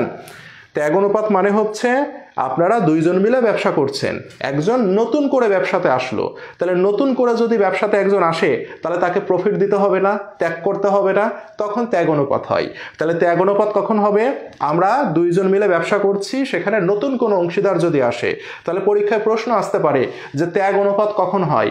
যদি কোনো অংশীদার ব্যবসাতে প্রবেশ করে তখন কি হয়? ত্যাগ অনুপাত হয়। ঠিক আছে ভাইয়া? আর যদি কোনো অংশীদার আমার ব্যবসা থেকে কি হয়? চলে যায়, তখন আমাদের কি হবে? লাভ অনুপাত হবে। বুঝতে পেরেছেন? কোনো অংশীদার ব্যবসাতে আসলে কি হবে? কোনো অংশীদার যদি আমাদের ব্যবসাতে আসে তাহলে আমাকে ত্যাগ করতে হয়, আর কোনো অংশীদার যদি ব্যবসাতে চলে যায় তাহলে আমাদের লাভ অনুপাত হয়। ঠিক আছে ভাইয়া? তাহলে আমরা একটু দেখি। তাহলে ত্যাগ অনুপাতের সূত্র হচ্ছে পুরাতন অনুপাত মাইনাস নতুন অনুপাত, পুরাতন অনুপাত মাইনাস নতুন অনুপাত। তাহলে আমরা কি পাবো? ত্যাগ অনুপাত পাবো। ঠিক আছে, দেখেন ক এবং খ দুইজন লাভ ক্ষতি অনুপাতে বন্টন করে। ঠিক আছে, তাহলে ক খ আগে ব্যবসা করছিল, দ্যাট মিনস ক আর খ যে আগে ব্যবসা করছিল এটা হচ্ছে পুরাতন অনুপাত। এটা কি অনুপাত ভাইয়া? এটা হচ্ছে পুরাতন অনুপাত। ওকে, এখন এই অঙ্ক করার জন্য আমরা কি করব? অনুপাতকে ভগ্নাংশ বানাবো। তো অনুপাতকে ভগ্নাংশ বানানোর নিয়ম কি জানেন? ক এর মান কত? 7, এই 7কে উপরে রাখবেন, রাখলাম। এবার এই দুই অনুপাতকে যোগ করে দিবেন, 7 5 কত? 12, এটাকে নিচে লিখবেন। ঠিক আছে, তাহলে ক এর কি বের করলাম? ক এর পুরাতন অনুপাত বের করলাম। ক এর পুরাতন অনুপাত কত? 7/12 হইল ভাইয়া? এবার দেখেন গকে নতুন অংশীদার হিসাবে গ্রহণ করলে তাদের অনুপাত হইল কত? 5 3 2।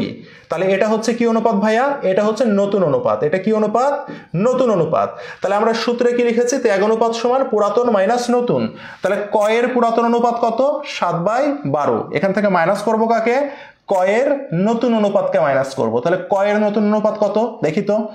তাহলে ক এর মান কত? এখানে ক এর মান হচ্ছে 5, তাহলে 5 লিখলাম উপরে। এবার দেখেন এই তিনটাকে যোগ করেন, 5 আর 3 8 আর 2 কত? 10। তাহলে এই যে দেখেন 10 হইলো ভাইয়া। তাহলে এটা হচ্ছে কি ভাইয়া? পুরাতন, আর এটা কি? নতুন। তাহলে পুরাতন থেকে নতুনকে কি করতে হবে? মাইনাস করতে হবে। তো মাইনাস করি আমরা। 10 আর 12 লসাগু কত হয় বলেন তো? লসাগু মানে এমন একটা সংখ্যা যেটা দিয়ে 12কেও ভাগ করা যায়, 12 দিয়েও ভাগ করা যায়, 10 দিয়েও যায়। তাহলে 10 আর 12 লসাগু আপনি 120ও লিখতে পারেন, এটা দিয়েও যাচ্ছে, আবার আপনি 60ও লিখতে পারেন। ঠিক আছে, তো যেটা ছোট সেটা লেখা ভালো। তাহলে এখানে কত? 5 12 60, মানে 5 বার যাচ্ছে, এই 5 দিয়ে 7কে গুণ করব, তাহলে 5 7 35 মাইনাস এটা দিয়ে এটাকে ভাগ করলে কত হয়? 6 বার যায়। এবারে 6 দিয়ে 5কে করলে কত হয়? 5 6 30। তাহলে ক এর ত্যাগ অনুপাত কত পেলাম আমরা? 5/60। তাহলে ক এর ত্যাগ অনুপাত হইল 5/60। ওকে, এবার আমরা খ এর ত্যাগ অনুপাত বের করব। ঠিক আছে, এবার আমরা খ এর ত্যাগ অনুপাত বের করব। তাহলে খ এর ত্যাগ অনুপাত কি করে বের করব? খ এর পুরাতন অনুপাত কত দেখি তো ভাইয়া? খ এর মান হচ্ছে 5, তাহলে 5 লিখলাম, 7 5 কত? 12, তাহলে পুরাতন হচ্ছে 5/12 মাইনাস নতুন কত ভাইয়া? খ এর মান হচ্ছে 2 নম্বরে, তাহলে কত থাকে? 3। 5 আর 3 8 আর 2 10। 12 আর 10 এর লসাগু কত? 60। 5 12 60, 5 5 25 মাইনাস 6 10 60, 3 6 18। তাহলে কত হয় ভাইয়া? এখানে হয় 25 থেকে 8 বাদ দেন, 18 বাদ দেন, তাহলে হয় 7, 7/60 হয়, তাই না ভাইয়া? তাহলে ক এর ত্যাগ অনুপাত কত ভাইয়া? ক অনুপাত খ এর ত্যাগ অনুপাত কত হইল ভাইয়া? ক এর হয়েছে 5/60, খ ক্ষয়ের হয়েছে 7/60। এখন দেখেন দুইটাতে 60 আছে নিচে, 60 কেটে দেন, তাহলে থাকে কত? 5/5:7। তাহলে ত্যাগ অনুপাত কত হবে আমাদের? ত্যাগ অনুপাত হবে 5/7। বুঝতে পেরেছি সবাই? বলেন, সবাই কি বুঝতে পেরেছি? বলেন তো ভাইয়া, সবাই বুঝছি কিনা? সবাই কি বুঝতে পেরেছি কিনা একটু বলেন তো দেখি। এটা কি সবাই আমরা বুঝতে পারলাম? বলেন,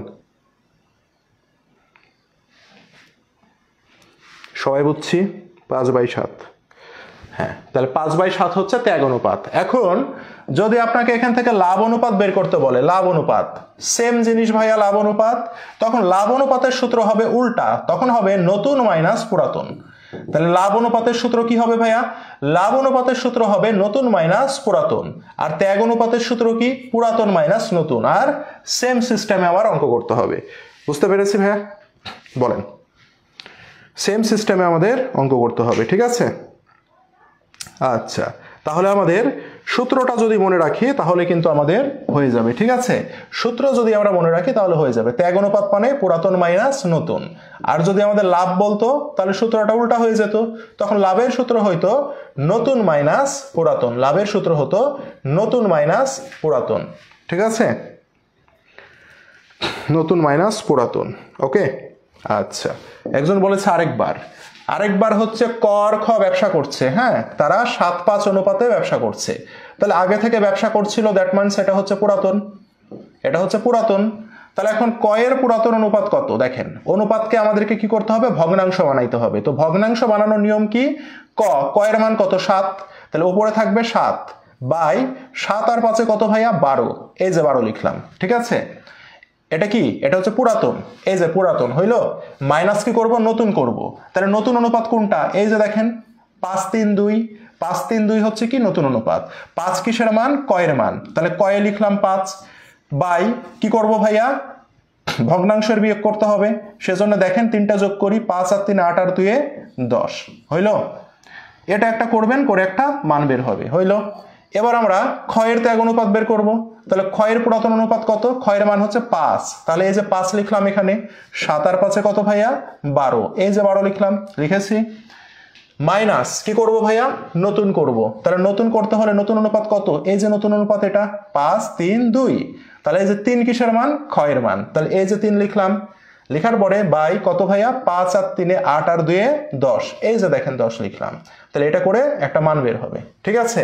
এবার দুইটাকে আমরা কম্পেয়ার করি। আমরা এখানে দেখলাম 5/60 বের হয়েছিল, আর এটা আমি ক্যালকুলেশন করে দেখলাম যে 7/60 বের হয়েছিল। এখন আমরা এই যে 5/60 অনুপাত 7/60 এটা করি, করে তো অপশনে তো এরকম মান থাকে না, এই যে 60 উভয় পক্ষ থেকে কেটে দিই, তাহলে থাকে 5 আর 7। তাহলে উত্তর হবে কি? 5 আর 7। বুঝছি ভাইয়া সবাই? বলেন, সবাই কি বুঝতে পেরেছি ভাইয়া? বলেন তো, বলেন। আচ্ছা, নেক্সটে যাই আমরা। হ্যাঁ, দেখেন ইম্পর্টেন্ট, দেখেন এই প্রশ্নগুলো ইম্পর্টেন্ট। গুচ্ছ 22-23 দেখেন একটা প্রশ্ন আসছে, এগুলো হচ্ছে ব্যতিক্রম প্রশ্ন। হ্যাঁ, গুচ্ছ 22-23 দিয়েছে, এটা হচ্ছে ব্যতিক্রম প্রশ্ন। দেখেন, এ ও বি দুইজন অংশীদার, তাদের মধ্যে 7-3 অনুপাতে লাভ ক্ষতি বন্টন করে। তাহলে দেখেন এর মান কত? এর মান হচ্ছে 7। বি এর মান কত? বি এর মান হচ্ছে 3। এখন বলছে তারা সি কে নতুন অংশীদার হিসাবে নিল। এ হচ্ছে 7/1 অংশ দিল। এ সি কে দিয়েছে কত? 1 অংশ। কিসের 1 অংশ? 7-এর 1 অংশ, ঠিক আছে ভাইয়া? দেখেন তো এর কত অংশ ছিল? 7 অংশ ছিল। এই 7 অংশ থেকে সে কি করেছে? 1 অংশ সি কে দিয়ে দিল। তাহলে আমাকে বলেন তো এর অংশ কত ছিল? 7 ছিল। এই 7-এর মধ্যে থেকে সে কি করেছে? 7-এর মধ্যে থেকে 1 অংশ কাকে দিয়ে দিয়েছে? সি কে দিয়ে দিয়েছে। 7-এর 1 অংশ কাকে দিয়েছে ভাইয়া? দেখেন তো, সি কে 7-এর 1 অংশ দিয়েছে এ। তাহলে আমাকে বলেন তো এই 7-এর মধ্যে থেকে 1 অংশ যদি সি কে দেয়, তাহলে এর অবশিষ্ট অংশ কত থাকে? 6 থাকে না ভাইয়া? 6 থাকে না ভাইয়া? 7 অংশ থেকে 1 অংশ দিয়ে দিল, তাহলে কত থাকে? 6 থাকে। তাহলে এর অংশ কত? 6। এবার দেখেন বি এর অংশ কত ছিল? 3 ছিল। এই যে দেখেন বি এর অংশ 3। এখন বি কি করেছে? তার 3 অংশ থেকে 1 অংশ সি কে দিয়ে দিয়েছে। দেখেন এই যে 3-এর 1 অংশ মুনাফা ত্যাগ করে সি কে, কাকে? সি কে দিয়ে দিয়েছে। তাহলে ভাই আমাকে বলেন তো তার যদি এই যে 3 ভাগের মধ্যে থেকে এক অংশ যদি সি কে দিয়ে দেয় তাহলে বি এর কত অংশ অবশিষ্ট থাকে? 2 অংশ অবশিষ্ট থাকে। হইল। এবার আমরা সি এর ক্ষেত্রে আসি। সি আবার কি হইল তাহলে দেখেন তো, সি হচ্ছে এ এর কাছ থেকে পেয়েছে কত অংশ? 1 অংশ। বি এর কাছ থেকে পেয়েছে কত অংশ? 1 অংশ। তাহলে একে একে সি এর অংশ কত হইল? 2 অংশ হইল। এখন আপনাকে জিজ্ঞাসা করেছে তাদের মুনাফার অনুপাত কত। তাহলে তাদের মুনাফার অনুপাত আমরা দেখতে পাচ্ছি এ অনুপাত বি অনুপাত সি। তাহলে এ এর অনুপাত কত আছে? 6। বি এর অনুপাত কত আছে ভাইয়া? 2। ভাইয়া সি এর অনুপাত কত হইল? 2। তাহলে উত্তর কত? 6, 2, 2। কিন্তু অপশনে 6, 2, 2 ছিল না, কারণ প্রতিটা মানকে 2 দিয়ে ভাগ করা যায়। তাহলে 6 কে যদি আমরা 2 দিয়ে ভাগ করি তাহলে হয় 3, 2 কে যদি আমরা 2 দিয়ে ভাগ করি তাহলে হয় 1, এই 2 কে আমরা 2 দিয়ে ভাগ করলে হয় 1। তাহলে উত্তর হবে 3, 1, 1। বুঝছি সবাই? বলেন বলেন সবাই বুঝছি কিনা?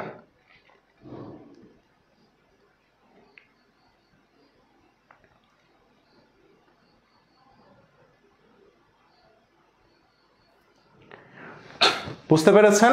দেখেন এর অংশ ছিল 7। এই যে এ কি করেছে? এ এই 7 ভাগের থেকে এক অংশ কি করেছে? সি কে দিয়েছে। বি এর অংশ ছিল 3। দেখেন এই 3 এর মধ্যে থেকে এক অংশ কাকে দিয়েছে? সি কে দিয়েছে। বুঝতে পেরেছেন সবাই? সবাই কি বুঝতে পেরেছেন?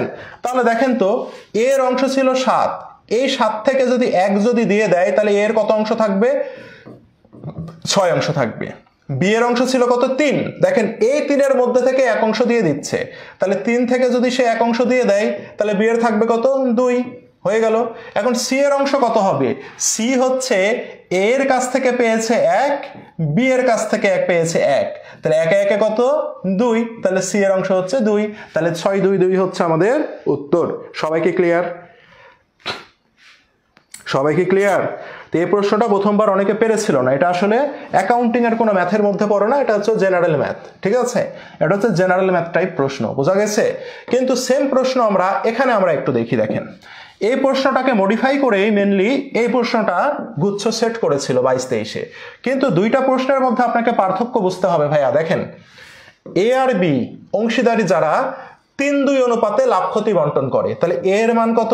এর মান হচ্ছে 3। বি এর মান কত? বি এর মান হচ্ছে 2। এখন কি বলছে দেখেন, তারা 7-এর 3 অংশ প্রদান করে সি কে অংশীদার হিসাবে গ্রহণ করলো। তাহলে সি কে দিয়েছে কত? 7-এর 3, যা এর নিকট থেকে 7-এর 2 পেয়েছে। এর কাছ থেকে পেয়েছে কত ভাইয়া? 7-এর 2। বি এর কাছ থেকে পেয়েছে কত ভাইয়া? বি এর নিকট থেকে পেয়েছে 7-এর 1। বি এর কাছ থেকে পেয়েছে কত ভাইয়া? বি এর কাছ থেকে পেয়েছে 7-এর 1। ভাইয়া দেখেন তো দুইটার মধ্যে কি মিল আছে? এর অংশ তো 3, এর অংশ কত? 3।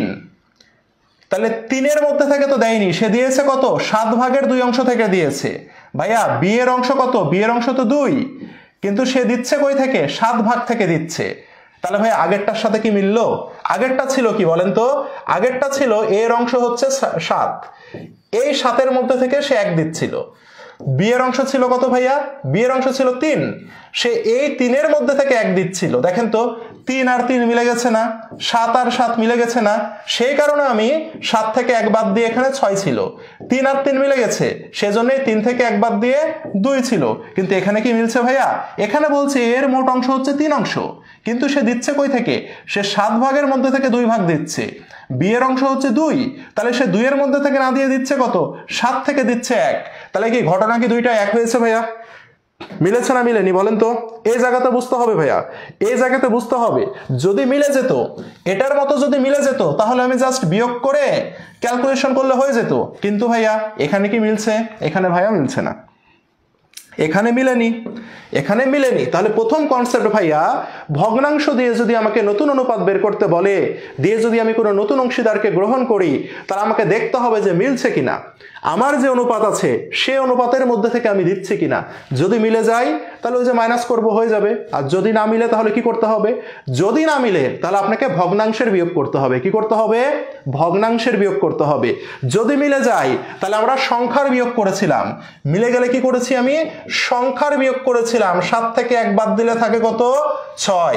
কিন্তু এখন আমাদের মিলেনি, যদি না মিলে তাহলে আমাকে কি করতে হবে, ভগ্নাংশের বিয়োগ করতে হবে। নোট করেন, যদি না মিলে তাহলে ভগ্নাংশের বিয়োগ করতে হবে। কিসের বিয়োগ ভাইয়া?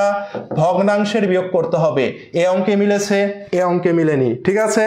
তাহলে এ অঙ্কে যেহেতু মিলেনি আমি কি করব, ভগ্নাংশের বিয়োগ করব। তাহলে ভগ্নাংশের বিয়োগ করলে ভগ্নাংশ সাজাই। এর অংশ কত বলেন তো? এর ভগ্নাংশ কত? 3 আর 2 5। তাহলে এর অংশ হচ্ছে 3, তাহলে ওপরে থাকবে 3 আর নিচে থাকবে 5। তাহলে এই 3 থেকে 5 অংশের মধ্যে থেকে সে দিচ্ছে কত? কতটুকু দিচ্ছে? এ দিচ্ছে হচ্ছে 2/7, এ দিচ্ছে 2/7। ওকে, তাহলে 3/5 থেকে সে দিল কত? 2/7। তাহলে বিয়োগ করি। 5 7 35, লসাগু হচ্ছে 35। লসাগু কত? লসাগু হচ্ছে আমাদের 35। ওকে, তাহলে লসাগু হচ্ছে আমার 35। তাহলে এখানে 5 7 35, 3 7 21 মাইনাস 5 7 35, 5 2 10। তাহলে কত হইল ভাইয়া? 11/35। তাহলে সি কে দেওয়ার পরে এর অবশিষ্ট থাকলো কত? এর অবশিষ্ট থাকলো 11/35। বি এর ক্ষেত্রে আসি ভাইয়া।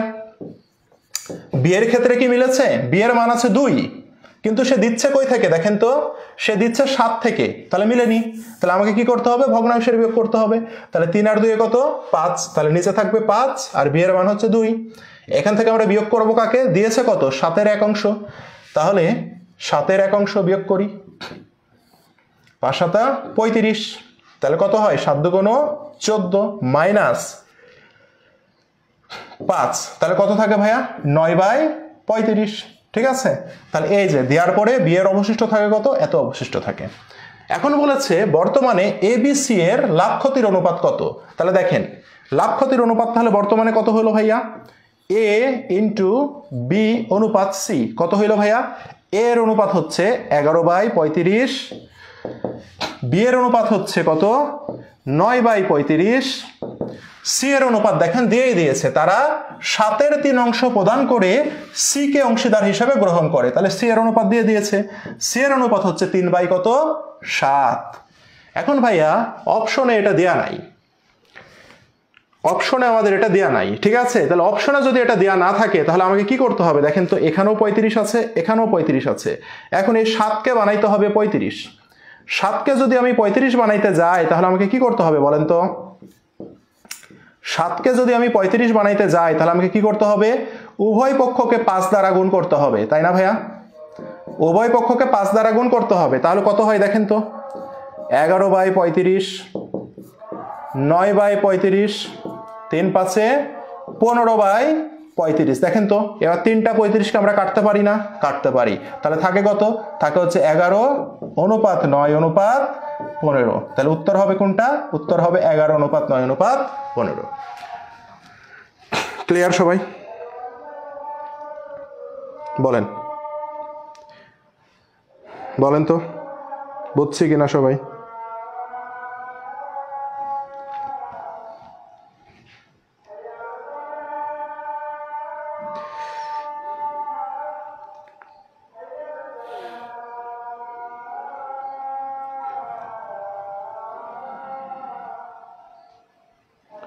সবাই কি বুঝতে পেরেছি ভাইয়া? বলেন তো বি এর ক্যালকুলেশনের উপরে 5 আসলো কেন?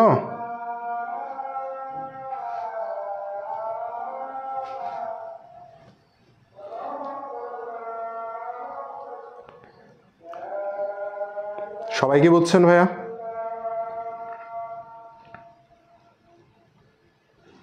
কে বুঝিনি কমেন্ট করেন, যে বুঝেননি কমেন্ট করেন।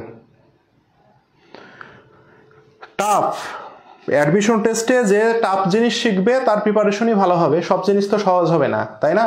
সবকিছু সহজ হলে তো সবাই পারতো। কিছু প্রশ্ন আসবে 10%, হ্যাঁ, প্রশ্ন যদি সহজ করে তাহলে 10% কঠিন হবে, প্রশ্ন যদি কঠিন করে তাহলে 10 থেকে 20% কঠিন হবে। যেটা সর্বশেষ অ্যাকাউন্টিং কঠিন প্রশ্ন করেছিল গত বছরের আগের বছর, হ্যাঁ, অর্থাৎ যারা 22-23-এ যারা পরীক্ষা দিয়েছিল, এটা অ্যাকাউন্টিং এর সবচেয়ে কঠিন প্রশ্ন ছিল গত বছরের আগের বছর। তো যদি কঠিন প্রশ্ন করে তাহলে 10 থেকে 20% প্রশ্ন আপনার কঠিন হবে, আর 10% প্রশ্ন সবসময় কঠিন হয়। তো ওই কঠিনের মধ্যে এটা ধরেন এক ধরনের প্রশ্ন। তো যারা শিখবে তারা তো শিখবে, আর যারা শিখবে না তারা পারবে না, ঠিক আছে। এই যে কঠিন দেখে 180 জন ছিল, 30 জন পালাইছে, তার মানে এই ছেলে মেয়েগুলো কঠিন প্রশ্ন দিলে পারবে না। এদের কথা হচ্ছে কঠিন ভাইয়া ক্লাস করব না, তার মানে কি যুদ্ধ থেকে সে সরে গেল, সে পারবে না। খুবই ক্লিয়ার ভাইয়া। এই টাইমে আসলে কে ক্লাস করছে, কে পরীক্ষা দিচ্ছে, এগুলো টিচাররা কেয়ার করে না। কেন জানেন? যেটা সত্য কথা সেটা হচ্ছে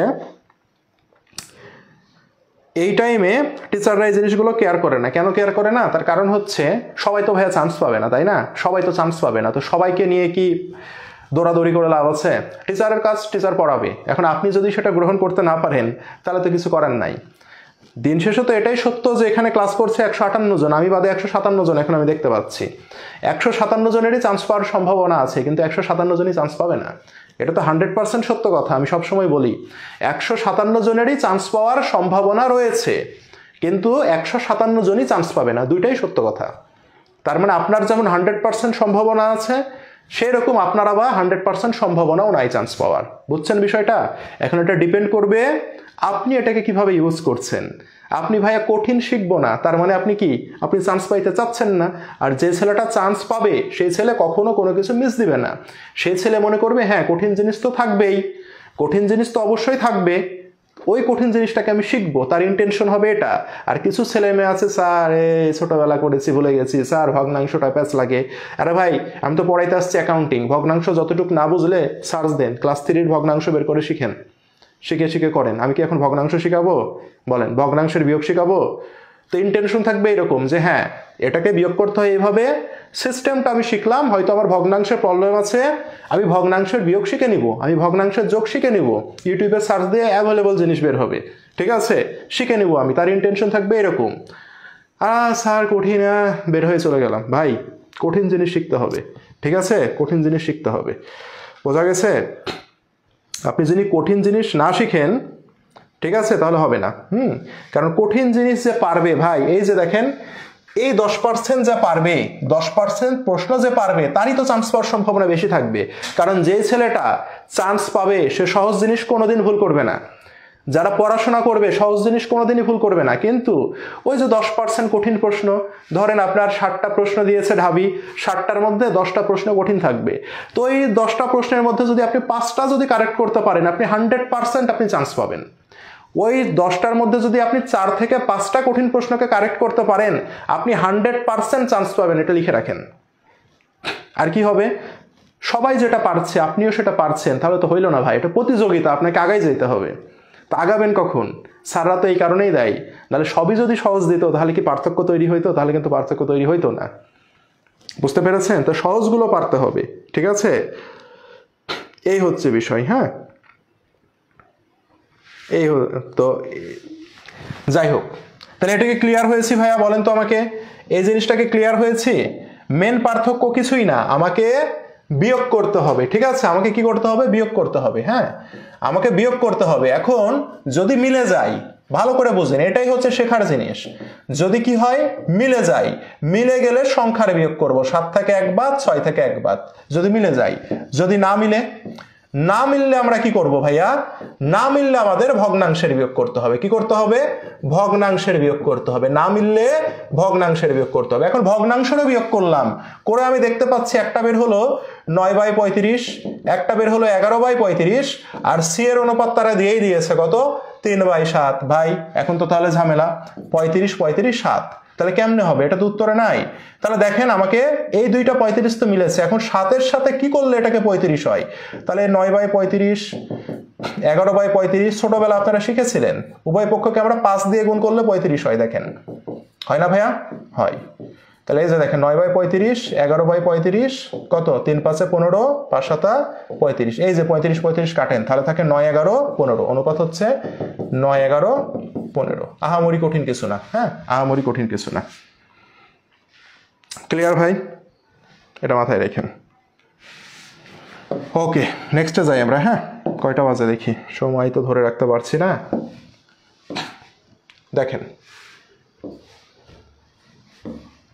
একটা অংশীদার ব্যবসা থেকে কি কি পায় এটা ভালো করে বুঝবেন। হ্যাঁ, একটা অংশীদার ব্যবসা থেকে কি কি পায়, আপনাকে যখন বলবে অংশীদাররা কত টাকা পাবে বা অংশীদারের প্রাপ্য কত হবে, একটা অংশীদার ব্যবসা থেকে মূলধনের সুদ পায়, একটা অংশীদার ব্যবসা থেকে বেতন পায়, একটা অংশীদার ব্যবসা থেকে মুনাফার অংশ পায়, একটা অংশীদার ব্যবসা থেকে কমিশন পায়, একটা অংশীদার ব্যবসা থেকে ঋণের সুদ পায়।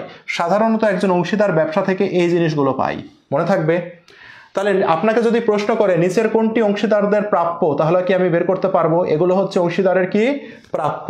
একজন অংশীদার ব্যবসা থেকে মূলধনের সুদ পায়, বেতন পায়, মুনাফার অংশ পায়, কমিশন পায়, ঋণের সুদ পায়, মনে থাকবে ভাইয়া। ঠিক একজন অংশীদার যদি ব্যবসা থেকে এগুলো পেয়ে থাকে, তাহলে অংশীদারের ব্যবসা থেকে কিছু কর্তনও করা হয়ে থাকে। কি করা হয়ে থাকে? কর্তন করা হয়ে থাকে, মানে অংশীদারের হিসাব থেকে কেটে নেওয়া হয়, সেটা হচ্ছে উত্তোলন এবং উত্তোলনের সুদকে কেটে নেওয়া হয়, মনে থাকবে। তাহলে অংশীদারি ব্যবসার কি কি কেটে নেওয়া হয় ভাইয়া? উত্তোলন কেটে নেওয়া হয় আর উত্তোলনের সুদ কেটে নেওয়া হয়। এই দুইটা হচ্ছে অংশীদারি ব্যবসায়ের অংশীদারদের কর্তনের মধ্যে যাবে। আর অংশীদারদের প্রাপ্য যদি বলে, কি বলে ভাইয়া? অংশীদারের প্রাপ্য যদি বলে, তাহলে মূলধনের সুদ, বেতন, মুনাফার অংশ, কমিশন এবং ঋণের সুদকে যোগ করে দিলে আমরা কি পেয়ে যাব? অংশীদারদের প্রাপ্য পেয়ে যাব।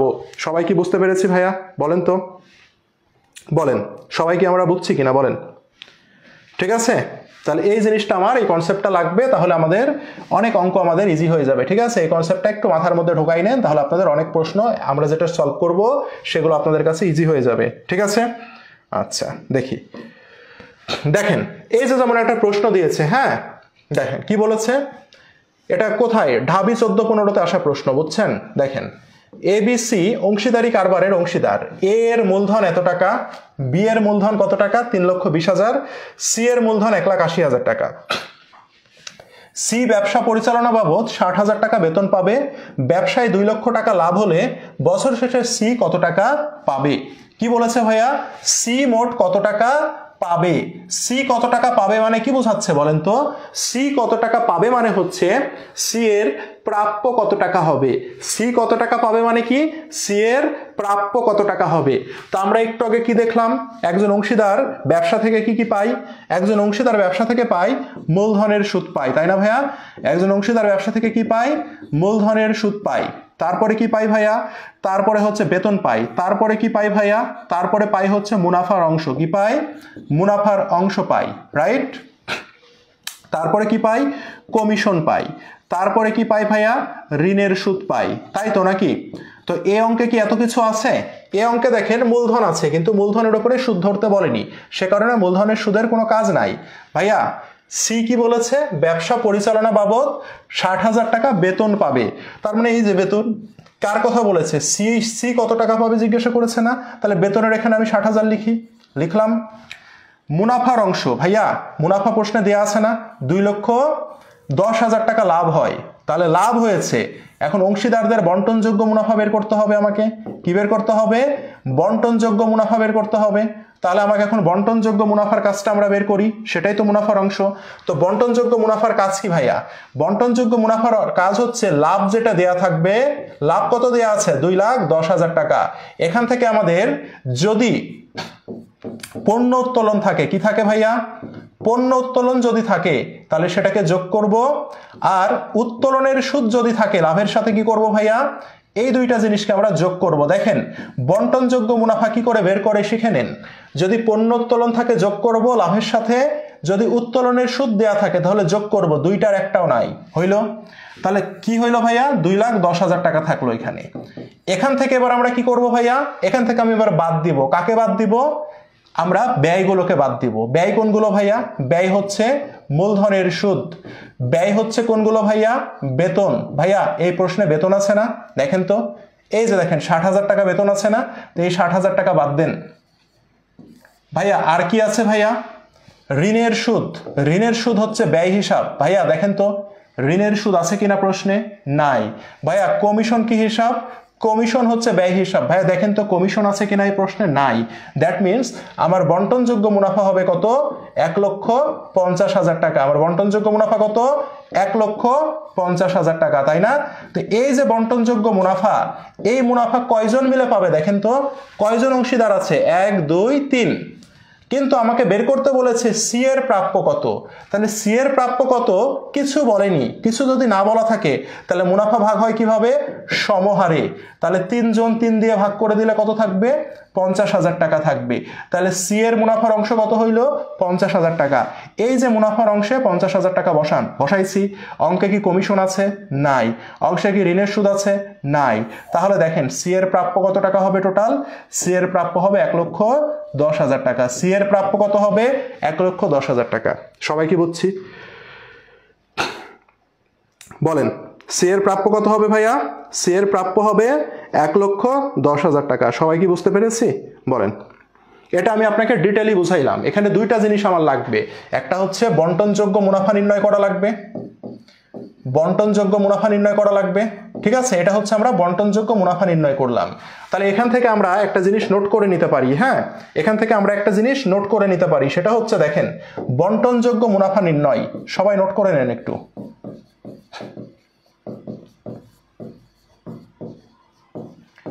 এই বন্টনযোগ্য মুনাফাটা আপনার লাগবে, ঠিক আছে। বন্টনযোগ্য মুনাফাটা কিভাবে নির্ণয় করব, যে লাভটা দেয়া থাকবে এই লাভের সাথে আমরা কি করব জানেন, লাভের সাথে আমরা যোগ করব পণ্য উত্তোলন। কি উত্তোলন ভাইয়া, পণ্য উত্তোলন, নগদ উত্তোলন কিন্তু না। নগদ উত্তোলন লাভের ক্ষেত্রে আসে না, কারণ নগদ উত্তোলনের জাবেদা করেন আয় ব্যয় হিসাব আসে না, সে কারণে সেটা আসবে না, ঠিক আছে। এবং যোগ করব উত্তোলনের সুদ, লাভের সাথে পণ্য উত্তোলন এবং উত্তোলনের সুদটাকে আমরা যোগ করব। করার পরে যে টাকাটা হবে এই টাকাটা থেকে আমরা ব্যয়গুলোকে বাদ দিব। কাকে বাদ দিব, ব্যয় সমূহকে বাদ দিব। তো সাধারণত ব্যবসাতে আমাদের কোন কোন ব্যয় থাকে, অংশীদারি ব্যবসাতে সাধারণত মূলধনের সুদ থাকে, সেটাকে বাদ দিব। আমাদের কি থাকে ভাইয়া, ঋণের সুদ নামক ব্যয় থাকে, সেটাকে বাদ দিব। এটা একটু বুঝে নিতে পারলে আপনার কাছে কঠিন লাগবে, আর আমি যেটা শিখাচ্ছি এটা শিখলে আপনি জীবনে ভুল করবেন না, হ্যাঁ। মাইনাস কি করব ভাইয়া, কমিশন ব্যয় থাকে, হ্যাঁ। তো এই জিনিসগুলোকে আমরা বাদ দিব, দিলে আমরা যেটা পাবো সেটাই হচ্ছে আমার বন্টনযোগ্য মুনাফা। এটাই আমার কি হয়ে যাবে ভাইয়া, এটাই আমাদের অংশীদারি ব্যবসায়ের বন্টনযোগ্য মুনাফা হবে। সবাই কি বুঝছি ভাইয়া, বলেন।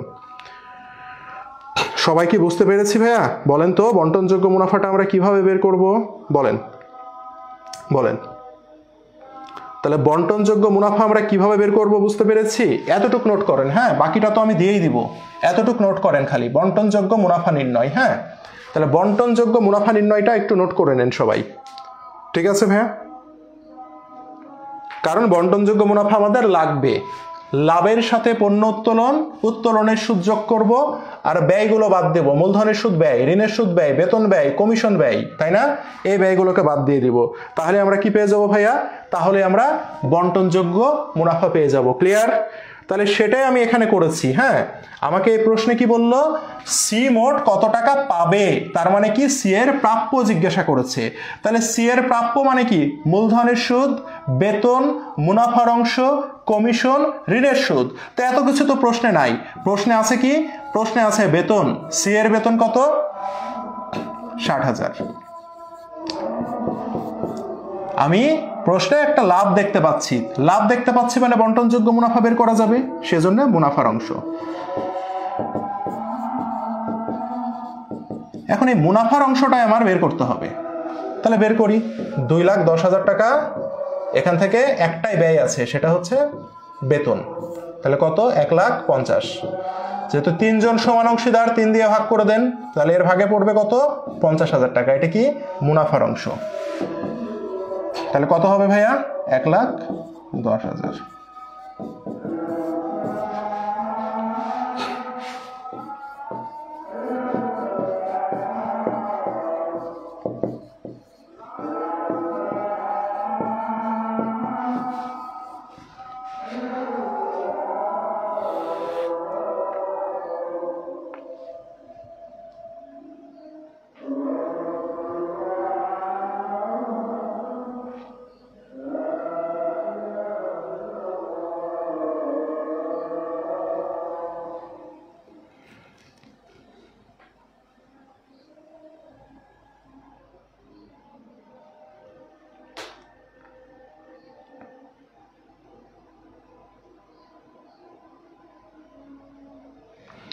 ওকে, আজান শেষ হলো, হ্যাঁ, তাহলে আমরা পড়াশোনায় চলে যাই। তাহলে আমরা প্রাপ্যটা নিশ্চয়ই নির্ণয় করতে পেরেছি। ওকে, এবার দেখেন আমাদের একটা বিশাল অঙ্ক দিয়ে দিয়েছে, এটাও ঢাবিতে আসা প্রশ্ন। তাহলে আমাকে এবার বলেছে বন্টনকৃত মুনাফার পরিমাণ কত। আমাকে কি বলেছে? বন্টনকৃত মুনাফার পরিমাণ কত। তাহলে বন্টনকৃত মুনাফা যদি আমাদেরকে বের করতে বলে, তাহলে একটু আগে আমরা কি শিখেছি ভাইয়া? বন্টনকৃত, হ্যাঁ, তাহলে আমরা এখন যেটা করব সেটা হচ্ছে বন্টনকৃত, হ্যাঁ, বন্টনকৃত মুনাফা আমরা বের করি, ঠিক আছে? তাহলে বন্টনকৃত মুনাফা কি করে বের করে? দেখেন একটা লাভ দেয়া আছে, দেখেন এই যে 2010 সালে কারবারটি 2 লাখ টাকা মোট মুনাফা করে। তাহলে মুনাফা করেছে কত টাকা ভাইয়া? মুনাফাটা করেছে 2 লাখ টাকা। তাহলে এই 2 লাখ টাকার সাথে আমি কি করব?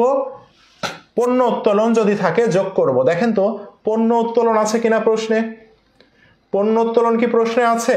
পণ্য উত্তোলন কিন্তু প্রশ্নে নাই ভাইয়া। উত্তোলনের সুদ যদি থাকে যোগ করব। উত্তোলনের সুদ কি প্রশ্নে আছে? সেটিও নাই। তাহলে এই যে দেখেন আমাদের যে মুনাফাটা, এই মুনাফা থেকে এখন আমাকে কি করতে হবে? খরচগুলোকে বাদ দিতে হবে। কি করতে হবে? খরচগুলোকে বাদ দিতে হবে। তাহলে এই যে দেখেন প্রারম্ভিক মূলধনের 10% সুদ পাবে। তাহলে প্রারম্ভিক মূলধন ছিল কত? দেখেন তো প্রারম্ভিক মূলধন ছিল 80,000 টাকা আর 50,000 টাকা। তাহলে টোটাল প্রারম্ভিক মূলধন কত আমাদের? 80 প্লাস 50 কত হয় ভাইয়া? 1,30,000 টাকা, তাই না? তাহলে এই 1,30,000 টাকার 10% সুদ ধরতে বলেছে, তাহলে কত হয়? 13,000 টাকা। তাহলে মূলধনের সুদ কি হিসাব ভাইয়া? ব্যয় হিসাব। আমি ডিটেল করে দিচ্ছি আপনাদেরকে, ঠিক আছে? তাহলে মূলধনের সুদ কত টাকা আমি বাদ দেব ভাইয়া? মূলধনের সুদ আমি বাদ দেব 13,000 টাকা। ওকে, তাহলে এখানে থাকে কত? 1,87,000 টাকা। ওকে, এবার দেখি আর কি আছে। অনু মাসিক 1,000 টাকা করে বেতন পাবে। ভাইয়া আপনি তো বছরের অঙ্ক করছেন, মাসে যদি 1,000 হয় তাহলে বছরে কত টাকা বেতন হবে বলেন তো? বছরে হচ্ছে 12,000 টাকা বেতন পাবে, তাই না? তাহলে বেতন একটি কি হিসাব? ব্যয় হিসাব। তাহলে বেতন বাদ দেন, কত টাকা? 12,000 টাকা আমি বেতন বাদ দিলাম। তাহলে থাকে কত বলেন তো? 1,75,000 টাকা থাকে। ওকে, হইলো। দেখি তো আর কোনো ব্যয় আছে কিনা। 2010 সালে কারবারটি 2 লাখ টাকা মুনাফা করে। পরিচালন খরচ হলো 70,000 টাকা, অন্যান্য খরচ 5,000 টাকা। তাহলে টোটাল খরচ কত হলো? টোটাল খরচ হয়েছে আমাদের হচ্ছে 75,000 টাকা। তাহলে এই 75,000 টাকা যদি আমরা খরচ বাদ দিই তাহলে আমাদের অবশিষ্ট থাকে কত? অবশিষ্ট থাকে হচ্ছে আমার 1 লাখ টাকা। কত অবশিষ্ট থাকে? 1 লাখ টাকা। তাহলে আমাদের এই প্রশ্নে আমাদের বন্টনযোগ্য মুনাফা কত হইল ভাইয়া বলেন তো? এই প্রশ্নে আমাদের বন্টনযোগ্য মুনাফা হয়েছে ভাইয়া 1 লাখ টাকা। সবাই কি বুঝতে পেরেছি আমরা? বলেন, সবাই কি আমরা বুঝতে পেরেছি ভাইয়া? বলেন তো কিভাবে নির্ণয় করে? তাহলে আপনাকে আমি যে ফরম্যাটের মধ্যে ফেলে দিয়েছি সেই ফরম্যাট দিয়ে কি ইজিলি প্রশ্নগুলো সলভ করা যাচ্ছে না? এখন আপনাকে যদি বলে অনু এবং তনু মুনাফার কত অংশ পাবে, তাহলে কি আমরা বের করতে পারবো? অনুর অংশ কত? 1 লাখ টাকার অনু কত পাবে ভাইয়া? অনু পাবে 3 অংশ। তাহলে আমি কি করব? গুণ দিব 3 আর ভাগ দিব কত দিয়ে? অনুপাতের যোগফল হচ্ছে 5। তাহলে কত হয়? 5 20 100, মানে এটা দিয়ে কাটলে হয় 20,000। 20,000কে 3 দিয়ে গুণ করলে হয় 60,000। ওকে, তনুর 2 অংশ, তার মানে কত? 1 লাখ টাকা 2/5, তাহলে কত হয়? 20 দুগুণে 40,000 টাকা। ভাইয়া সবাই কি ক্লিয়ার হয়েছি? বলেন তো আমাকে, সবাইকে ক্লিয়ার? তাহলে আমি যে ফরম্যাটের মধ্যে আপনাকে ফেলে দিয়েছি সেই ফরম্যাট দিয়ে কি আমি অঙ্ক করতে পারবো বলেন তো? আমি যে ফরম্যাটটা আপনাকে দেখাইলাম সেই ফরম্যাট দিয়ে কি আমরা অঙ্কটা সলভ করতে পারবো না পারবো না বলেন? আচ্ছা, এখন আমি আপনাকে যদি একটা প্রশ্ন করি এখান থেকে, এখানে তো বন্টনকৃত মুনাফার পরিমাণ কত বলেছে। এখন আপনাকে যদি এই প্রশ্নে যদি বলতো অনু মোট কত টাকা পাবে, অনু মোট কত টাকা পাবে, তখন কি হইতো বলেন তো? এটা আমাকে বের করে দেখান সবাই। অনু মোট কত টাকা পাবে এটা আমাকে সবাই বের করে দেখান তো। এটা আমাকে সবাই বের করে দেখান দেখি। ভাইয়া বলেন অনু মোট কত টাকা পাবে। এখন অনু কত টাকা পাবে মানে কি বলেন তো? অনুর প্রাপ্য নির্ণয় করতে বলেছে। কি নির্ণয় করতে বলেছে? অনুর প্রাপ্য নির্ণয় করতে বলেছে। তাহলে আমাকে বলেন তো ভাইয়া অনুর প্রাপ্য কত হবে? কে বের করতে পারে দেখি? স্যার বলেন অনুর প্রাপ্যটা স্যার একটু বের করে দেখান তো আমাকে দেখি, কে পারে? স্যার আমাকে একটু অনুর প্রাপ্যটা নির্ণয় করে দেখান তো দেখি কে পারে?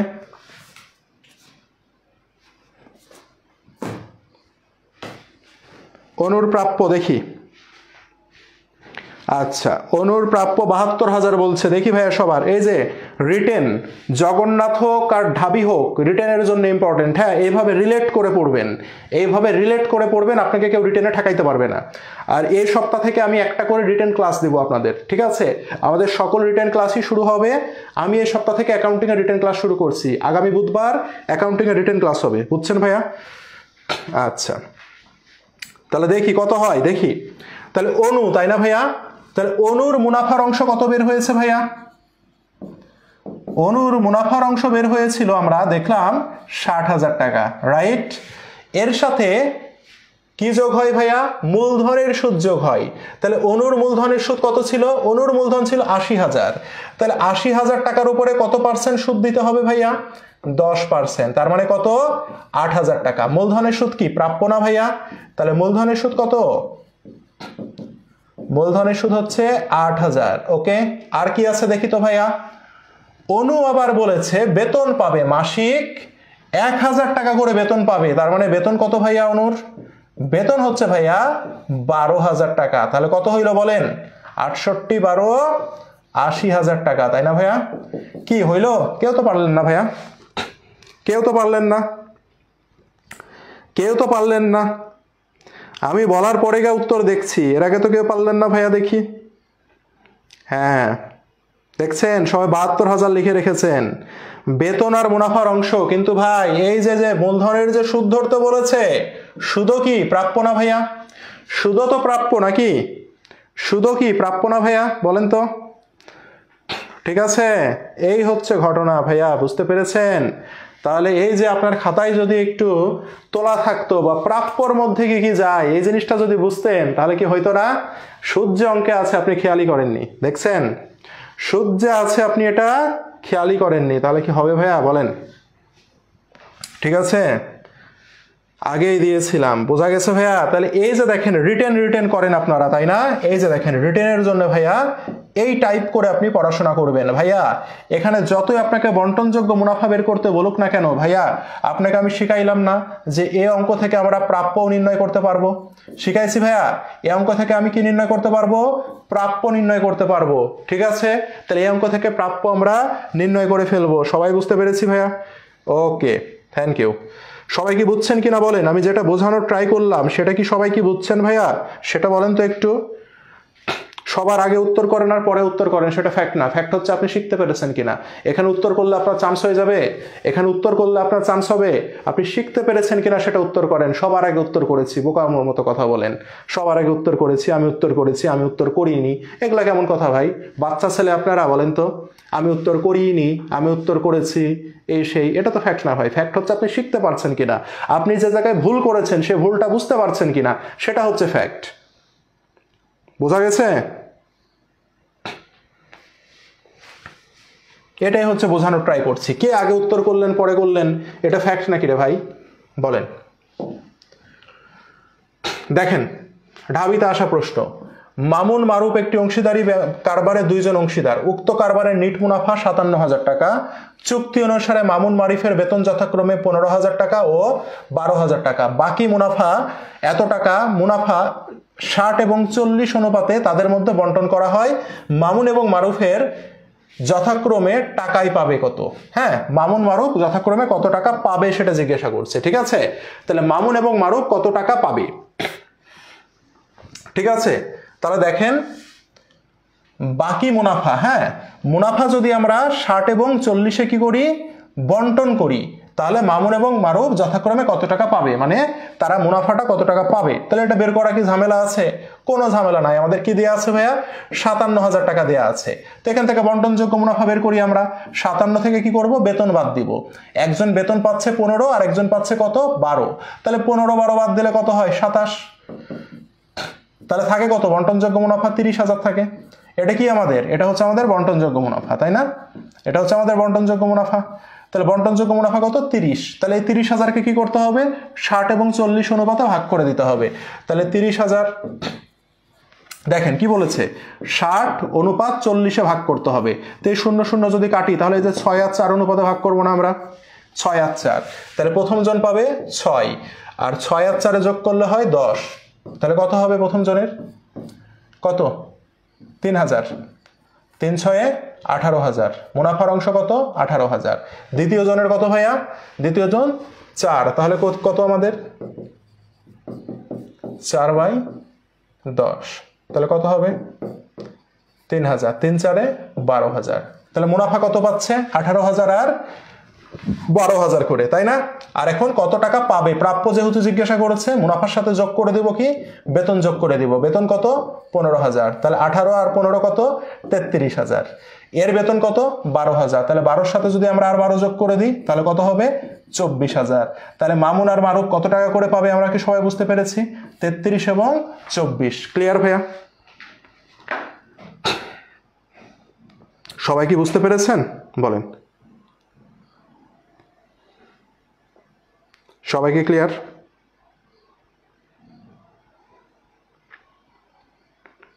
বলেন। আপনাদের কিছু কিছু ছেলে মেয়ে আছে, এদেরকে আমি প্রতিদিনই কিছু শিখাইতে পারছি না, এটা হচ্ছে আমার ব্যর্থতা, বুঝছেন? নিজেদের মধ্যে ঝগড়া করেন, এ করলে ঝামেলা, বুঝছেন? তাহলে কি জিনিসগুলোকে ভাইয়া ধরা যাচ্ছে? আমাকে একটু বলেন তো, অংশীদারির যে ঝামেলাগুলো সেগুলো কি ধরা যাচ্ছে? বন্টনযোগ্য মুনাফা কি করে বের করে? অংশীদাররা কত টাকা পাবে যদি বলে তাহলে কিভাবে বের করতে হবে? এগুলো কি আমরা ধরতে পারছি ভাইয়া? বলেন তো, এই জিনিসগুলো কি একটু ক্লিয়ার হয়েছে? মানে আমি কি মাথায় কনসেপ্ট নিয়ে কি আমি বের করতে পারবো? বলেন তো আমাকে, আমি কি মাথায় কনসেপ্টটা কি আমার ঢুকেছে যে কোন কনসেপ্ট দিয়ে অঙ্ক করতে হবে? কনসেপ্ট বোঝার ট্রাই করতে হবে যে একটা ম্যাথ আমি কি চিন্তা করে বের করব, এই জিনিসটা যদি মাথায় ঢুকাইতে পারি দেখবেন ইনশাল্লাহ আপনি পারবেন। ঠিক আছে, বোঝা গেছে? আচ্ছা, পরে যাই দেখি এখানে কি বলেছে দেখেন তো।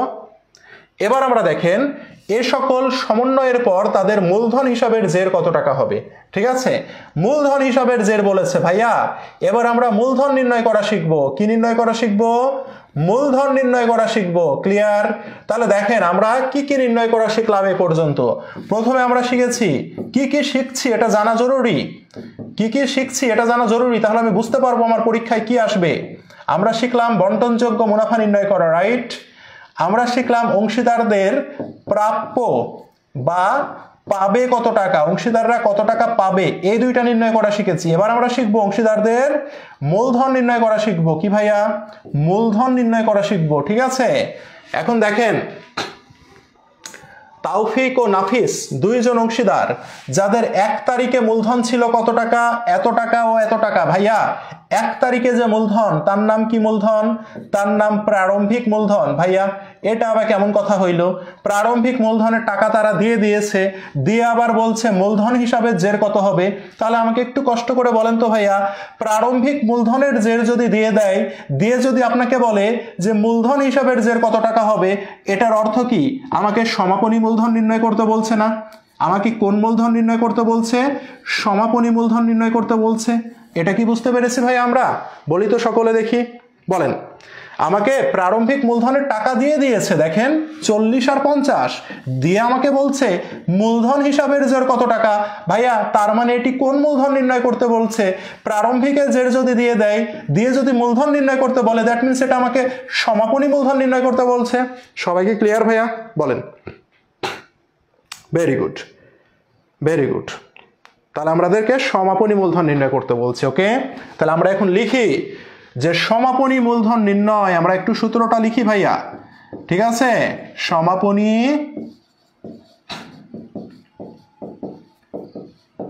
মূলধন নির্ণয়। ঠিক আছে ভাইয়া, দেখেন সমাপনী মূলধন নির্ণয় কেমনে করব? প্রারম্ভিক মূলধন, ওকে, প্লাস অতিরিক্ত মূলধন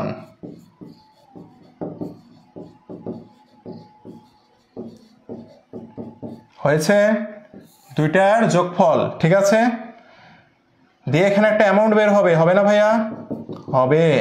এটার সাথে আমি কি করব জানেন? এটার সাথে আমরা যোগ করব অংশীদারদের প্রাপ্য। ভাইয়া অংশীদারদের প্রাপ্যের মধ্যে কি কি থাকে নিশ্চয়ই আপনার মাথার মধ্যে আছে। অংশীদারদের প্রাপ্যের মধ্যে কি কি থাকে নিশ্চয়ই আপনার মাথায় আছে। মূলধনের সুদ, বেতন, কমিশন, ঋণের সুদ, মুনাফার অংশ, তাই না? এই 5টা জিনিস আমরা দেখেছি যে অংশীদারদের প্রাপ্যের মধ্যে থাকে। তাহলে সেই অংশীদারদের প্রাপ্যটা আমরা কি করব? যোগ করব। কিন্তু এখানে একটা জিনিস মনে রাখবেন, সেটা হচ্ছে ঋণের সুদ বাদে। কি বললাম ভাইয়া? ঋণের সুদ বাদে। ঠিক আছে? কেন ভাইয়া? কারণ মনে রাখবেন ঋণের সুদটা মূলধনের কোনো অংশ নয়। ঋণের সুদ হচ্ছে কার অংশ? ঋণের অংশ। কার অংশ ভাইয়া? ঋণের অংশ। দ্যাট মিনস ঋণের সুদটা ঋণ হিসাব নির্ণয় করতে যাবে, মূলধন হিসাব নির্ণয় করতে আসবে না। সবাই কি বুঝতে পেরেছি? তাহলে অংশীদারদের প্রাপ্য সমূহ যোগ করব কি বাদে? ঋণের সুদ বাদে। কি বাদে ভাইয়া? ঋণের সুদ বাদে। মনে থাকবে।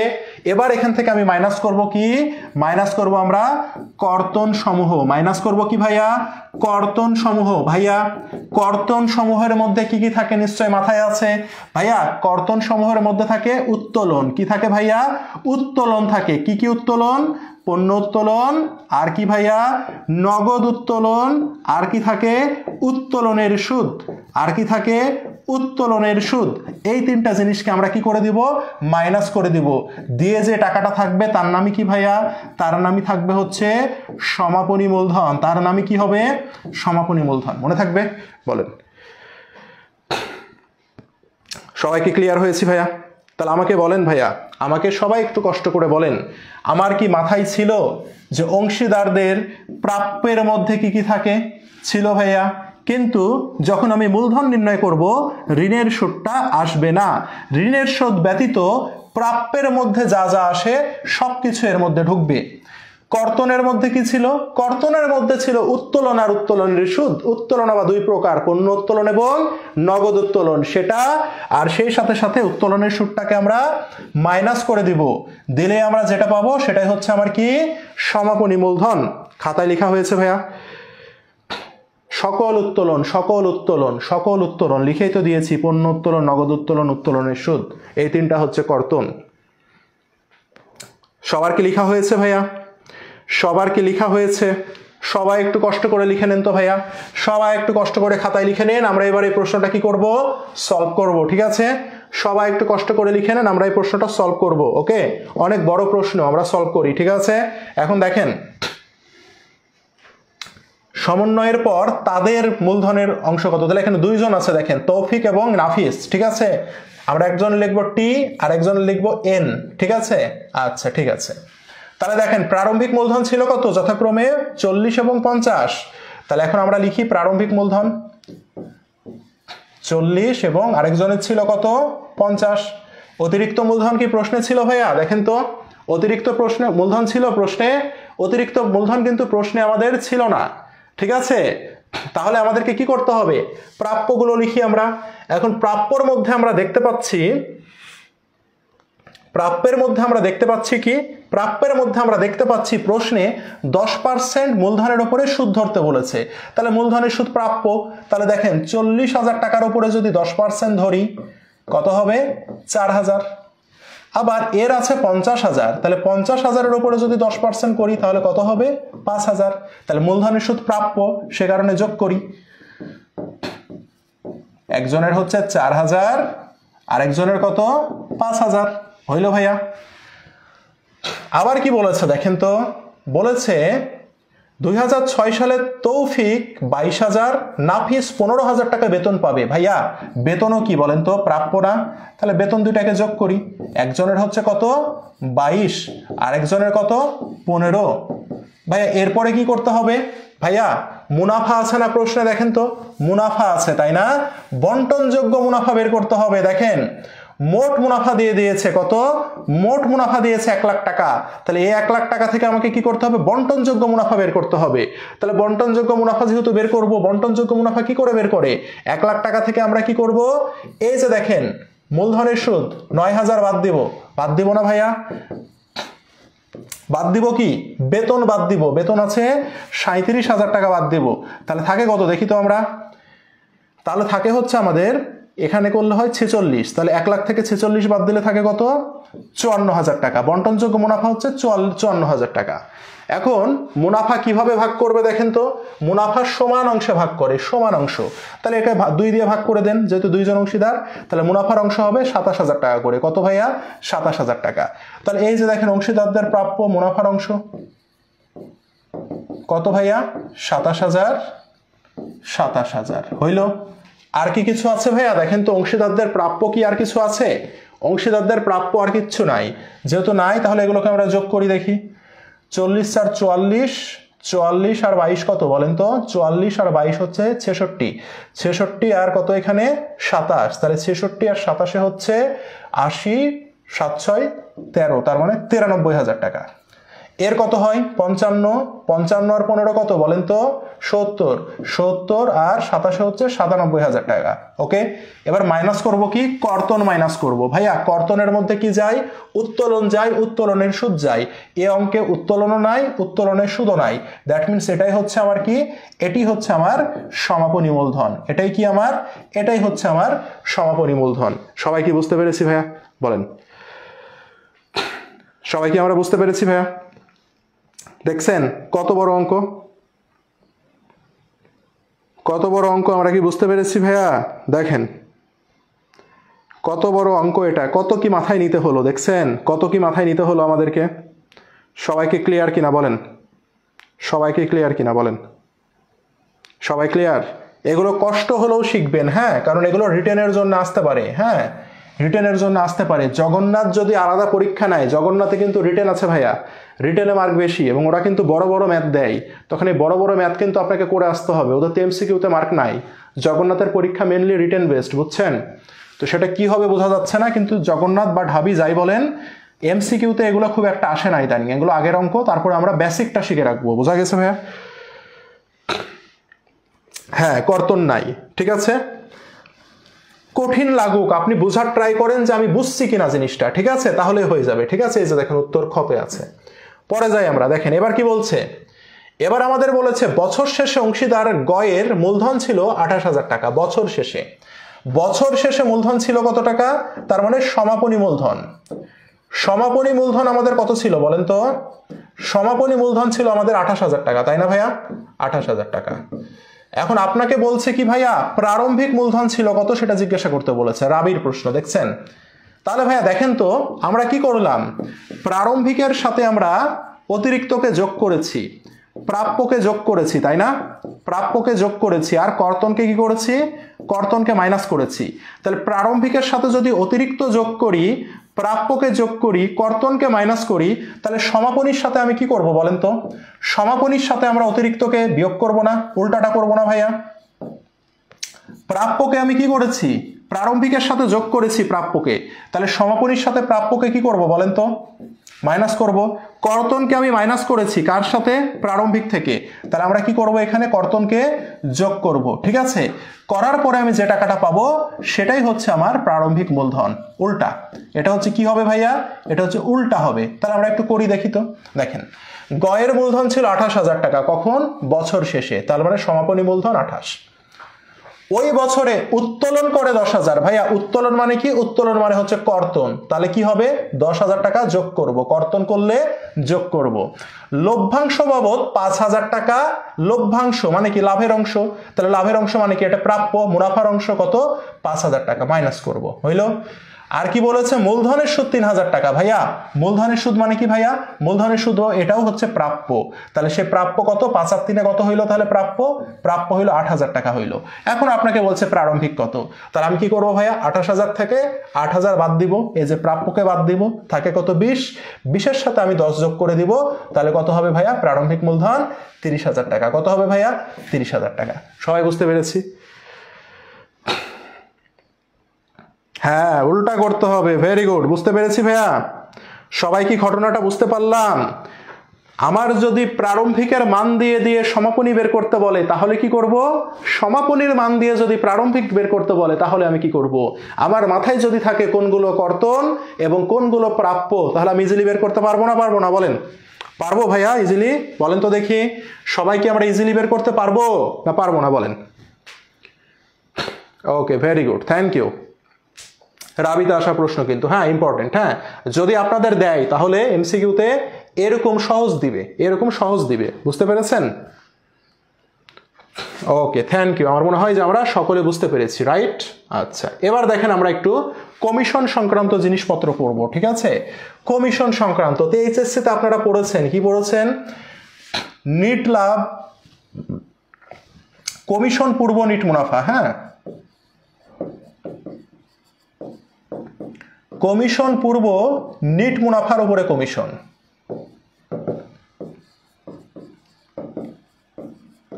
এমন যদি হয়, হ্যাঁ, তাহলে আমরা কি করব? তাহলে আমরা কমিশন কি করে বের করব? তাহলে আমরা কমিশন বের করব হচ্ছে কমিশন সমান নিট মুনাফা, কি পূর্ব বলেছে না ভাইয়া? পূর্ব বলেছে না? তাহলে এই যে পূর্ব নিট মুনাফা গুণন কমিশনের হার, ঠিক আছে? গুণন কি? কমিশনের হার। ব্যাপারটা কেমন? সাপোজ আপনাকে বলেছে কমিশন পূর্ব, পূর্ব মানে কি? আগে না? পূর্ব মানে আগে। কমিশন পূর্ব নিট মুনাফা 20,000 টাকা, কমিশনের হার বলে দিয়েছে 10%। তাহলে আপনি কেমনে বের করবেন? 20,000 টাকার উপরে 10% করবেন, কত? তাহলে কমিশন হবে কত টাকা? কমিশন হচ্ছে আমাদের 2,000 টাকা, ঠিক আছে? এগুলো এইচএসসি তে শিখে আসছে, এগুলো আসে না, কিন্তু এটা এই বেসিক কনসেপ্টটা আমাকে জানতে হবে, কারণ এই বেসিক কনসেপ্ট দিয়ে আমাদের যে পরীক্ষায় আসে সেটা আমাকে জানতে হবে। এবার আপনাকে বলেছে, দেখেন, এবার আপনাকে বলেছেন কমিশন পরবর্তী, কি বলেছে ভাইয়া? কমিশন পূর্ব কিন্তু বলেনি, এবার বলেছে কমিশন পরবর্তী মুনাফার উপরে কমিশন, ঠিক আছে? এটা যদি বলে তাহলে আমরা কিভাবে বের করব জানেন? তাহলে আমাদের বের করতে হবে, এই জায়গাটা একটু মনে রাখতে হবে, কমিশন বের করব আমরা কিভাবে? তাহলে কমিশন আমরা বের করব, দেখেন, কমিশন পরবর্তী মুনাফা, পরবর্তী বলেছে কিন্তু, হ্যাঁ, পরবর্তী, কমিশন পরবর্তী মুনাফা, ঠিক আছে? এটার সাথে আমরা গুণ দিব, কি গুণ দিব? কমিশনের হার 100 প্লাস কমিশন হার, ঠিক আছে ভাইয়া? তাহলে এটা আমরা একটু দেখি। সাপোজ আপনার পরীক্ষার প্রশ্ন বলেছে কমিশন পরবর্তী মুনাফা হচ্ছে 21,000 টাকা, কত টাকা? 21,000, তাহলে 21,000 লিখলেন। কমিশনের হার হচ্ছে 10%, তাহলে লিখলেন 10, নিচে থাকবে 100 প্লাস কমিশন হার, তাহলে 100 প্লাস কমিশন হার হচ্ছে 10। তখন অঙ্কটা করবো আমি এইভাবে, হ্যাঁ, 21,000 গুণন 10/110, ঠিক আছে? করলে কত টাকা হবে আমাদের? আচ্ছা, এটা 22 দিই, তাহলে আপনার এখানে হবে 2,000 টাকা, হ্যাঁ, 22,000 টাকা। এটা তাহলে মিলল, বুঝতে পেরেছেন? ঘটনা হচ্ছে এটা, হ্যাঁ। তাহলে কমিশন পূর্ব যদি বলে তাহলে কোনো ঝামেলা নাই, কমিশন পূর্ব মুনাফা দেয়া আছে, সরাসরি পার্সেন্টেজ করব, অঙ্ক শেষ ভাইয়া। আর যদি বলে পরবর্তী যদি বলে তাহলে কি করব? তাহলে কমিশন পরবর্তী মানে পরের মুনাফা যদি দেয়া থাকে তাহলে কি করব আমরা? এটার সাথে কমিশনের হারকে গুণ করব আর ভাগ দিব আমরা কি? 100 প্লাস কমিশনের হার। সাপোজ যদি 5% কমিশন হয় তাহলে আমি ভাগ দিব 105 দিয়ে, যদি 10% কমিশন হয় আমি ভাগ দিব 110 দিয়ে, যদি 20% কমিশন হয় আমি ভাগ দিব কত দিয়ে? 120 দিয়ে। বুঝতে পেরেছেন? এই হচ্ছে ঘটনা। তো এটা এইচএসসির পড়াশোনা, এগুলো সাধারণত আসে না, তারপরেও যদি পরীক্ষায় আমাদের প্রশ্ন চলে আসে আমরা যাতে করে আসতে পারি, ঠিক আছে? এবার পরীক্ষায় যেগুলো আসবে সেগুলো আমরা একটু দেখি, ওকে? দেখি, এই রিলেটেড একটা আমি রেখেছি এখানে আপনাদেরকে প্র্যাকটিস করানোর জন্য, জাস্ট রেখেছি। দেখেন কি বলেছে, দেখেন পরীক্ষায় কি করে আসবে।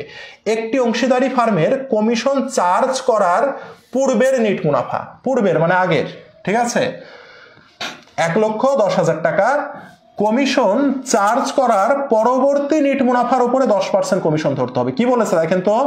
পরবর্তী মুনাফার উপরে কমিশন ধরতে বলেছে না? কি বলেছে? পরবর্তী। তাহলে পরবর্তী হলে কি করতে হবে? 1,10,000 দেয়া আছে, এটার সাথে আমি গুণ করব। পরবর্তী নিট মুনাফা কত? 10। পরবর্তী বললে কি করতে হবে? ভাগ দিতে হবে 110 দিয়ে। তাহলে যেটা হবে সেটাই হচ্ছে আমার উত্তর। বুঝতে পেরেছেন? যেটা হবে সেটাই উত্তর। শূন্য কাটেন, 11 দিয়ে যদি কাটি তাহলে 1, একটা শূন্য, 2, 3টা শূন্য, তাহলে কত টাকা হইল ভাইয়া? 10,000 টাকা। এটাই হচ্ছে আমার কি? 10,000 টাকায় আমার কি? কমিশন। 10,000 টাকায় আমার কি? 10,000 টাকায় আমার কমিশন। বুঝতে পেরেছেন?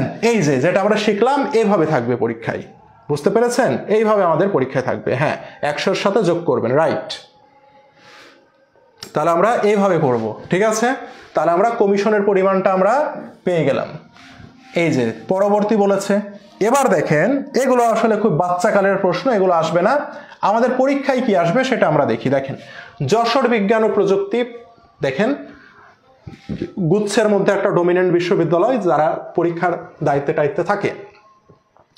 এবার যেমন গুচ্ছের দায়িত্বে ছিল যশোর, এবং যশোরের প্রশ্ন থেকে অনেক কিছু কমন পড়েছিল। হ্যাঁ, দেখেন আমাদেরকে বলেছে কমিশন পরবর্তী নিট লাভের ওপর 10% কমিশন বাবদ এত টাকা পেল, তাই না?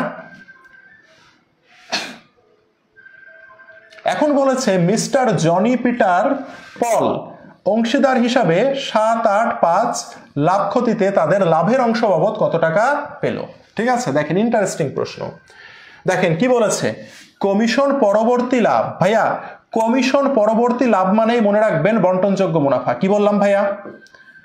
কমিশন পরবর্তী লাভ মানে কি? বন্টনযোগ্য মুনাফা। মনে থাকবে, কমিশন পরবর্তী লাভ মানে কি?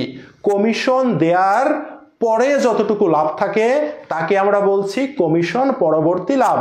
তাহলে ভাইয়া বলেন তো, কমিশন একটি ব্যয় হিসাব, তাহলে কমিশন দেওয়ার পরে যতটুকু লাভ থাকবে ওই লাভটুকুই আমার কি হবে? মুনাফা হিসাবে বন্টন করে দেব না? তাহলে মনে রাখবেন কমিশন পরবর্তী লাভ মানে হচ্ছে বন্টনযোগ্য মুনাফা। কমিশন পরবর্তী লাভ মানে কি? বন্টনযোগ্য মুনাফা। ওকে, এখন আপনাকে কি বলেছে? আপনাকে বলেছে লাভের অংশ বাবদ 3 জন অংশীদার কত টাকা পাবে। তার মানে আমার বাংলা কথায় ভাইয়া আমাকে কমিশন পরবর্তী লাভ বের করতে হবে, যেটাকে আমরা বলছি বন্টনযোগ্য মুনাফা। এটা আমি বের করে যদি আমরা এই অনুপাতে ভাগ করে দিই তাহলে আমার অঙ্ক বা আমার দায়িত্ব শেষ। ওকে, তাহলে সেটাই করি। ভাইয়া দেখেন, কমিশন পরবর্তী নিট লাভের ওপর 10% কমিশন বাবদ এত টাকা পেল। তাহলে 10% কমিশন বাবদ কমিশন পেয়েছে কত টাকা? 10,000 টাকা। তাহলে আমরা কি বলতে পারি ভাইয়া 10,000 টাকা কমিশন সমান 10%? এটা কি বলা যায় না যায় না? আমাকে বলেন তো একটু ভাইয়া, এটা কি বলা যায়? বলেন তো ভাইয়া, এটা কি বলা যায়? বলেন তো, এটা কি বলা যায়? বলেন আমাকে, এটা কি আমরা বলতে পারি ভাইয়া? বলেন। আচ্ছা, ব্লার হচ্ছে না। আচ্ছা ঠিক আছে, ব্লার এই যে, হ্যাঁ আর হবে না ব্লার। এটা বলা যায় না ভাইয়া? দেখেন 10% কমিশন বাবদ 10,000 টাকা পেল, তার মানে কি 10% কমিশন সমান 10,000 টাকা। এটা হচ্ছে টাকা, এটা হচ্ছে পার্সেন্টেজের, কিন্তু দুটাই কি? দুটাই কমিশন না ভাইয়া? দুটাই কি ভাইয়া? দুটাই আমার কি? দুটাই আমার কমিশন, রাইট? দুটাই আমার কমিশন। আচ্ছা এখন দেখেন হইল। তাহলে ভাইয়া দেখেন তো, আমরা কি বলতে পারি একই জিনিসকে একই জিনিস দিয়ে ভাগ? 10,000কে কি আমরা 10 দিয়ে ভাগ করতে পারি? বলেন তো, এই দুইটা যেহেতু সমান, তাহলে একই জিনিস দিয়ে একই জিনিসকে কি আমরা ভাগ করতে পারি? আমি শিখাইছিলাম না একই জিনিসকে একই জিনিস দিয়ে ভাগ করা যায়। 10% কমিশন সমান 10,000 টাকা কমিশন, তাই না? তার মানে 10,000 টাকাও কমিশন, 10%ও হচ্ছে কমিশন। একই জিনিস দিয়ে একই জিনিসকে ভাগ করলাম, ঠিক আছে, দিলাম। এখন ভাইয়া দেখেন তো প্রশ্নে কি বলেছে? প্রশ্নে বলছে কমিশন পরবর্তী নিট লাভের ওপর, কার ওপর বলেছে? কমিশন পরবর্তী নিট লাভের ওপর 10% কি বলেছে? লাভ বলেছে, সরি কমিশন বলেছে, তাই না? তাহলে কমিশন পরবর্তী নিট লাভের ওপর পার্সেন্টেজ দেয়া আছে, তার মানে কমিশন পরবর্তী লাভের পার্সেন্টেজটা হচ্ছে 100। যার ওপর বলে তার মান 100 না? তো সে কারণে আমি 100 দিয়ে গুণ দিই। তাহলে কত আসে বলেন? শূন্য কাটলাম, শূন্য কাটলাম, কেটেছি ভাইয়া। তাহলে থাকে কত এখানে? এখানে থাকে হচ্ছে 1000। 1000 100 দিয়ে যদি গুণ করি আমরা তাহলে কত থাকে? 1000কে 100 দিয়ে গুণ করলে আমাদের থাকে 1 লাখ টাকা। তাহলে আমাদের থাকে কি? 1 লাখ টাকা। ভাইয়া এই 1 লাখ টাকা কি? কমিশন পরবর্তী নিট লাভ। 1 লাখ টাকা কি ভাইয়া? কমিশন পরবর্তী নিট লাভ। এই 1 লাখ টাকা কমিশন পরবর্তী নিট লাভ। এতদূর কি আমরা সবাই বুঝতে পেরেছি ভাইয়া? এতদূর কি আমরা সবাই বুঝতে পেরেছি? বলেন, এতদূর আমরা সবাই বুঝতে পেরেছি কিনা বলেন? 1 লাখ টাকা যে কমিশন পরবর্তী নিট লাভ, আমরা কি সবাই বুঝতে পেরেছি ভাইয়া? বলেন কেন? 100 কই থেকে পেলাম ভাইয়া? 100 হচ্ছে দেখেন কার উপরে পার্সেন্টেজ দেয়া আছে ভাইয়া? কমিশন পরবর্তী নিট লাভের উপরে পার্সেন্টেজ দেয়া আছে। যার উপরে পার্সেন্টেজ দেয়া থাকে তার মান 100, বলেছিলাম না? যার উপরে পার্সেন্টেজ দেয়া থাকে তার মান কত? তার মান হচ্ছে 100। ক্লিয়ার? আপনার উপরে পার্সেন্টেজ দেওয়া থাকলে আপনার মানও হবে 100। তো একই জিনিসকে একই জিনিস দিয়ে ভাগ দিলাম, 100 দিয়ে গুণ দিলাম। 100 কিসের মান? 100 কমিশন পরবর্তী নিট লাভের মান। তাহলে যেটা আমি পাবো এটা হচ্ছে কমিশন পরবর্তী নিট লাভ, যেটা দিয়ে গুণ দিব তার মান আমি পাবো। ক্লিয়ার ভাইয়া? পেয়েছি। এখন আমাকে বলেন তো, একটু আগে কি বললাম, কমিশন পরবর্তী নিট লাভও যে জিনিস, বন্টনযোগ্য মুনাফাও সেই জিনিস, বলেছি না ভাইয়া? এটাই কি তাহলে? এটাই আমার বন্টনযোগ্য মুনাফা না? এটাই আমার বন্টনযোগ্য মুনাফা। তাহলে এটাই যদি বন্টনযোগ্য মুনাফা হয়, তাহলে তাদের লাভের অংশ কত হবে? লাভের অংশ মানে কি? বন্টনযোগ্য মুনাফা কত হবে? তাহলে ভাগ করে দেন। কে প্রথমে আছে? কে বলেন তো? প্রথমে আছে মিস্টার জনি। তাহলে মিস্টার জনি কত পাবে? 1 লাখ টাকার 7 ভাগ পাবে। তাহলে উপরে থাকবে 7 আর নিচে কত থাকবে? 8, 7 15 আর 5 20, 5000, 5 7 35,000। তারপরে কে পাবে দেখি তো? পিটার পাবে। তাহলে পিটারের মান হচ্ছে 1 লাখ গুণন কত? 20 বাই পিটারের কত? 8, তাহলে কত? 5, 5 8 40। আর কে আছে ভাইয়া? পল। তাহলে পল কত টাকা পাবে? 1 লাখ টাকার 20 বাই পলের মান হচ্ছে 5, তাহলে 5000, 5 5 25,000। ক্লিয়ার ভাইয়া সবাই? সবাইকে ক্লিয়ার? সবাই কি বুঝতে পেরেছেন ভাইয়া? বলেন, সবাই কি বুঝতে পেরেছেন? বলেন তো আমাকে একটু, সবাই বুঝছেন কি না বলেন?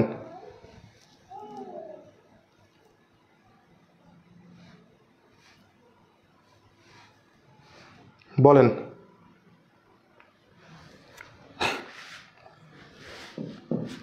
সবাই কি বুঝছি? দেখেন, কমিশন পরবর্তী নিট লাভের ওপর 10%, যার উপরে পার্সেন্টেজ দেওয়া থাকে, যারা আজকে নতুন ক্লাস করছেন আমার, তারা মনে রাখবেন, যার উপরে পার্সেন্টেজ দেওয়া থাকে তার মান হচ্ছে 100। তাহলে পার্সেন্টেজ দেওয়া আছে কার উপরে? কমিশন পরবর্তী লাভের উপরে পার্সেন্টেজ দেওয়া আছে, ঠিক আছে? কমিশন পরবর্তী লাভের উপরে পার্সেন্টেজ দেওয়া, সে কারণে কমিশন পরবর্তী লাভের মান হচ্ছে 100। ওকে, 10% কমিশন পাবে। তাহলে কমিশন কত? কমিশন বলেছে 10%, তার মানে কমিশন সমান হচ্ছে 10। ওকে, এখন বলেছে 10% কমিশন বাবদ 10,000 টাকা পেল, তার মানে 10,000 টাকা কি? কমিশনের মান। তাহলে 10 হচ্ছে কমিশনের পার্সেন্ট আর 10,000 হচ্ছে কমিশনের টাকা। তার মানে আমি বাংলা কথায় যদি বলতে চাই, 10ও হচ্ছে কমিশনের মান পার্সেন্টেজে, 10,000ও হচ্ছে কমিশনের মান হচ্ছে টাকায়। তাহলে আমার একটা ফর্মুলা আছে, যদি দুইটা মিলে যায়, এটাও কমিশনের মান, এটাও কমিশনের মান, তাহলে দুইটা যদি মিলে যায়, তাহলে একই জিনিসকে একই জিনিস দিয়ে কি করব? ভাগ দিব। টাকাটা থাকবে ওপরে, তাহলে যেহেতু 10,000 টাকা টাকা আর নিচে হচ্ছে 10%, তাহলে 10,000কে 10 দিয়ে আমরা কি করলাম? ভাগ দিলাম। এটাও কমিশন, এটাও কমিশন, কমিশনকে কমিশন দিয়ে ভাগ দিলাম। একই জিনিসকে একই জিনিস দিয়ে ভাগ দেওয়া যায়, দিয়েছি। গুণ দেব কি দিয়ে? কিসের মান দরকার আমার? আমার মান দরকার হচ্ছে কমিশন পরবর্তী এটার মান দরকার।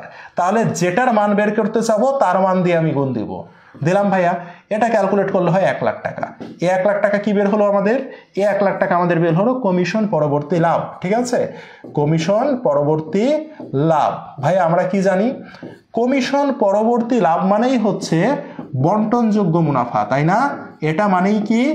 এটা মানেই হচ্ছে বন্টনযোগ্য মুনাফা, রাইট? তাহলে এখন আপনাকে বলছে লাভের অংশ বাবদ কত টাকা পাবে। লাভের অংশ বাবদ মানে বন্টনযোগ্য মুনাফা কে কত টাকা পাবে।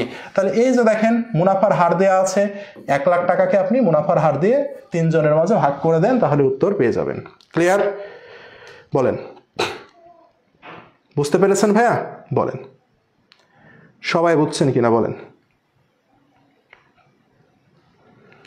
এটা যেন কেমন, হ্যাঁ, এটা যেন কেমন, এটা বুঝেন তাহলে দুনিয়া সহজ হয়ে যাবে, না হলে জীবন অনেক কঠিন হয়ে যাবে, ঠিক আছে? এটা যে বুঝতে পেরেছে তার জীবনে অনেক সমস্যার সমাধান হয়ে গেছে, তাই না? এটা যে বুঝতে পেরেছে তার জীবন কি সমাধান হয়েছে অনেক কিছু? যারা বুঝেছেন বলেন তো। যারা এই জিনিসটা বুঝেছেন, একই জিনিস দিয়ে আমরা ভাগ দিব, প্রশ্নে যেটা চাবে সেটা দিয়ে আমি গুণ দিব। এটা দিয়ে কত কিছু সমাধান করা যায় বলেন তো। অনুপাতের প্রশ্ন সমাধান করা যায়, করের অঙ্ক সমাধান করা যায়, মুনাফা নির্ণয়ের সমাধান করা যায়, আবার এখানে দেখলাম এটা সমাধান করা যাচ্ছে, অর্থাৎ পার্সেন্টেজ রিলেটেড যত ঝামেলা আছে সব সমাধান করা যাবে এটা দিয়ে। বুঝছেন? বুঝতে পেরেছেন? একই জিনিস বানানোর ট্রাই করবেন, দেখবেন হয়ে যাবে। হ্যাঁ, যদি একটু কঠিন লাগে শেখার ট্রাই করেন, তাহলে দেখবেন আপনার জন্য ইজি হবে। ওকে, পরে একটা প্রশ্ন দেখি, দেখেন সেম প্রশ্ন ভাইয়া, সেম প্রশ্ন দেখেন। কমিশন পরবর্তী নিট লাভের ওপর গয়ের জন্য নির্ধারিত 5% কমিশন বাবদ 1000 টাকা পেল। তাহলে ভাইয়া দেখেন তো, কমিশন পরবর্তী নিট লাভের ওপর কার ওপরে পার্সেন্টেজ বলেন তো? কমিশন পরবর্তী নিট লাভ, তাই না? তাহলে কমিশন পরবর্তী নিট লাভ সমান আমরা কি বলতে পারি বলেন তো? এটা সমান কত বলতে পারি? 100 বলতে পারি। যার উপরে পার্সেন্টেজ তার মান 100। ভাইয়া কেমনে 100? তো জানার দরকার নাই ভাই, পরীক্ষায় উত্তর করে আসতে পারলেই তো হইলো, নাকি? উত্তর করলেই তো চান্স হবে না? মনে রাখবেন যার উপরে পার্সেন্টেজ দেওয়া থাকে তার মান 100। ঠিক আছে, আপনার অঙ্ক মিললেই তো হইলো। কেন না কেন এটা গণিতবিদ হয়ে দেখেন। হ্যাঁ, মনে রাখবেন যার উপরে পার্সেন্টেজ দেওয়া থাকে তার মান 100। যদি বলে আপনার শ্বশুরের উপরে পার্সেন্টেজ 10, তাহলে আপনার শ্বশুরের মান হবে 100। বুঝতে পেরেছেন? আপনার বউয়ের উপরে পার্সেন্টেজ 10%, আপনার বউয়ের মান হবে তখন 100। বোঝা গেছে? ক্লিয়ার ভাইয়া? তাহলে কমিশন পরবর্তী নিট লাভ 100 কেন ভাইয়া? কারণ দেখেন কমিশন পরবর্তী নিট লাভের ওপর, কার ওপর? কমিশন পরবর্তী নিট লাভ এর ওপর পার্সেন্টেজ 5 হইল। কিসের পার্সেন্টেজ ভাইয়া? কমিশনের পার্সেন্টেজ। তাহলে কমিশনের পার্সেন্টেজ মানে কমিশনের মান হচ্ছে কত? 5 হইল, এই যে 5%। এখন এই 5% কমিশন বাবদ কত টাকা পেয়েছেন? 1000 টাকা পেয়েছেন। তার মানে এই 1000 টাকাও হচ্ছে কমিশনের টাকা।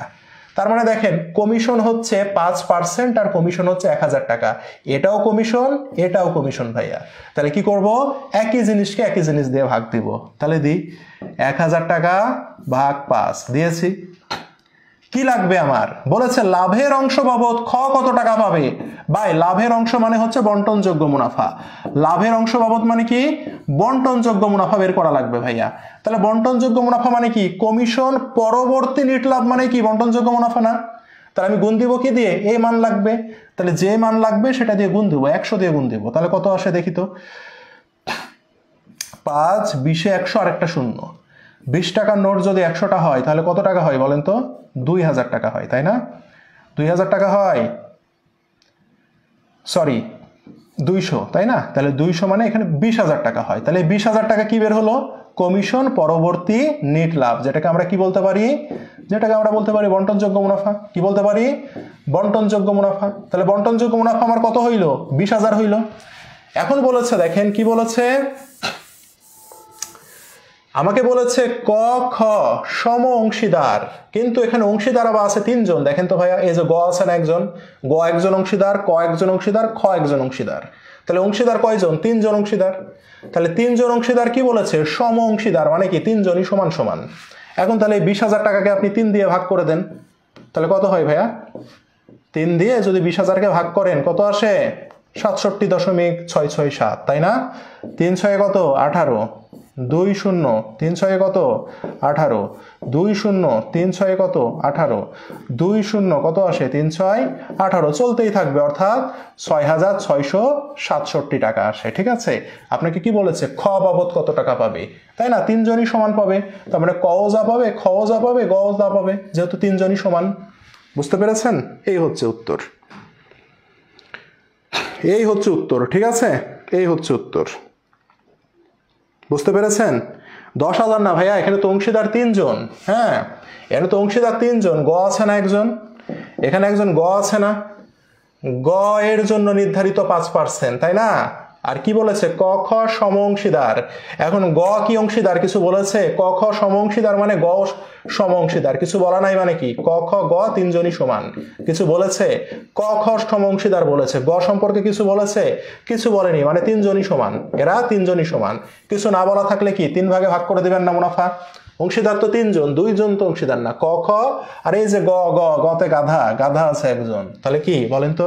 3 জন অংশীদার না ভাইয়া? বলেন। বুঝতে পেরেছেন? এটা একটু বুঝতে হবে। হ্যাঁ, এটা একটু বুঝতে হবে। অংশীদার তো আছে 3 জন, চালাকি করেছে এখানে। এখানে অংশীদার আছে 3 জন, আপনাকে বলে দিয়েছে ক আর খ সম অংশীদার, কিন্তু এই যে গ যে কমিশন পাচ্ছে, গ তো কমিশন পাচ্ছে, তার মানে কি গ একজন অংশীদার না? কমিশন কারা পায়? অংশীদাররা পায়। তার মানে গও তো এখানে অংশীদার, তাই গ যে একজন অংশীদার, এ যে কত অংশ পাবে কিছু বলেছে? কিচ্ছু বলেনি। কিছু যদি না বলে তাহলে মুনাফা ভাগ হবে সমান ভাবে, এও সমান পাবে।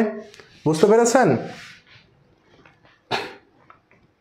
এই হচ্ছে বিষয়। আমি জানতাম এখানে ভুল করবে ছেলে মেয়ে, এই প্রশ্নটা অনেকবার আসছে। জগন্নাথে আসছে, যশোর বিজ্ঞান প্রযুক্তিতে আসছে, জাহাঙ্গীরনগর বিশ্ববিদ্যালয়ে আসছে, বুঝছেন? এই প্রশ্নটা অনেকবার আসছে। হ্যাঁ, কেউ গ দেয়, কেউ ওয়াই দেয়, Y% কমিশন পাই। হ্যাঁ, দেখবেন এই প্রশ্নটা অনেকবার আসছে। বোঝা গেছে ভাইয়া? হ্যাঁ, বুঝেন, এগুলো বুঝে যান, এগুলো সরাসরি আসবে। অংশীদারদের মূলধন হিসাব, ঠিক আছে? দেখেন, অংশীদারদের মূলধন হিসাব হচ্ছে দুই প্রকার। হ্যাঁ,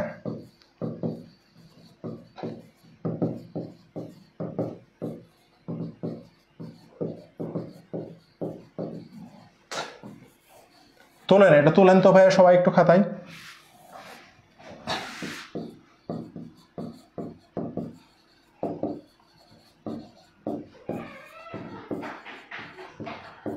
পরিবর্তনশীল মূলধন এটা কেমন জানেন? একটা মাত্র হিসাব হবে, সেই হিসাবেই প্রারম্ভিক মূলধন থাকবে, অতিরিক্ত মূলধন থাকবে, অংশীদারদের প্রাপ্য সমূহ থাকবে, কর্তন সমূহ থাকবে। বুঝতে পেরেছেন?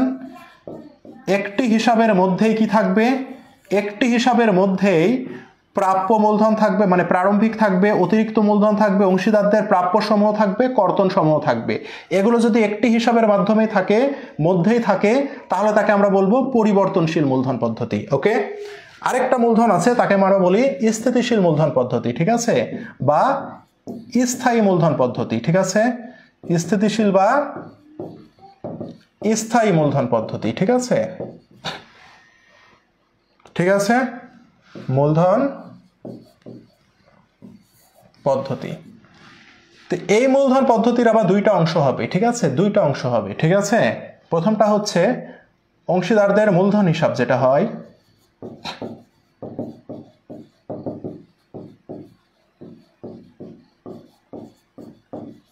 এই অংশীদারদের মূলধন হিসাবের মধ্যে শুধুমাত্র দুইটা জিনিস থাকবে, একটা হচ্ছে প্রারম্ভিক মূলধন, আরেকটা হচ্ছে অতিরিক্ত মূলধন। ওকে, আরেকটা হিসাব থাকবে, সেটা হচ্ছে অংশীদারদের চলতি হিসাব। কি হিসাব ভাইয়া? অংশীদারদের চলতি হিসাব। এই চলতি হিসাবে থাকবে চলতি হিসাবের জের, আর থাকবে প্রাপ্য এবং কর্তন সমূহ। বুঝতে পেরেছেন ঘটনাটা? ঘটনাটা হচ্ছে এইরকম। হ্যাঁ,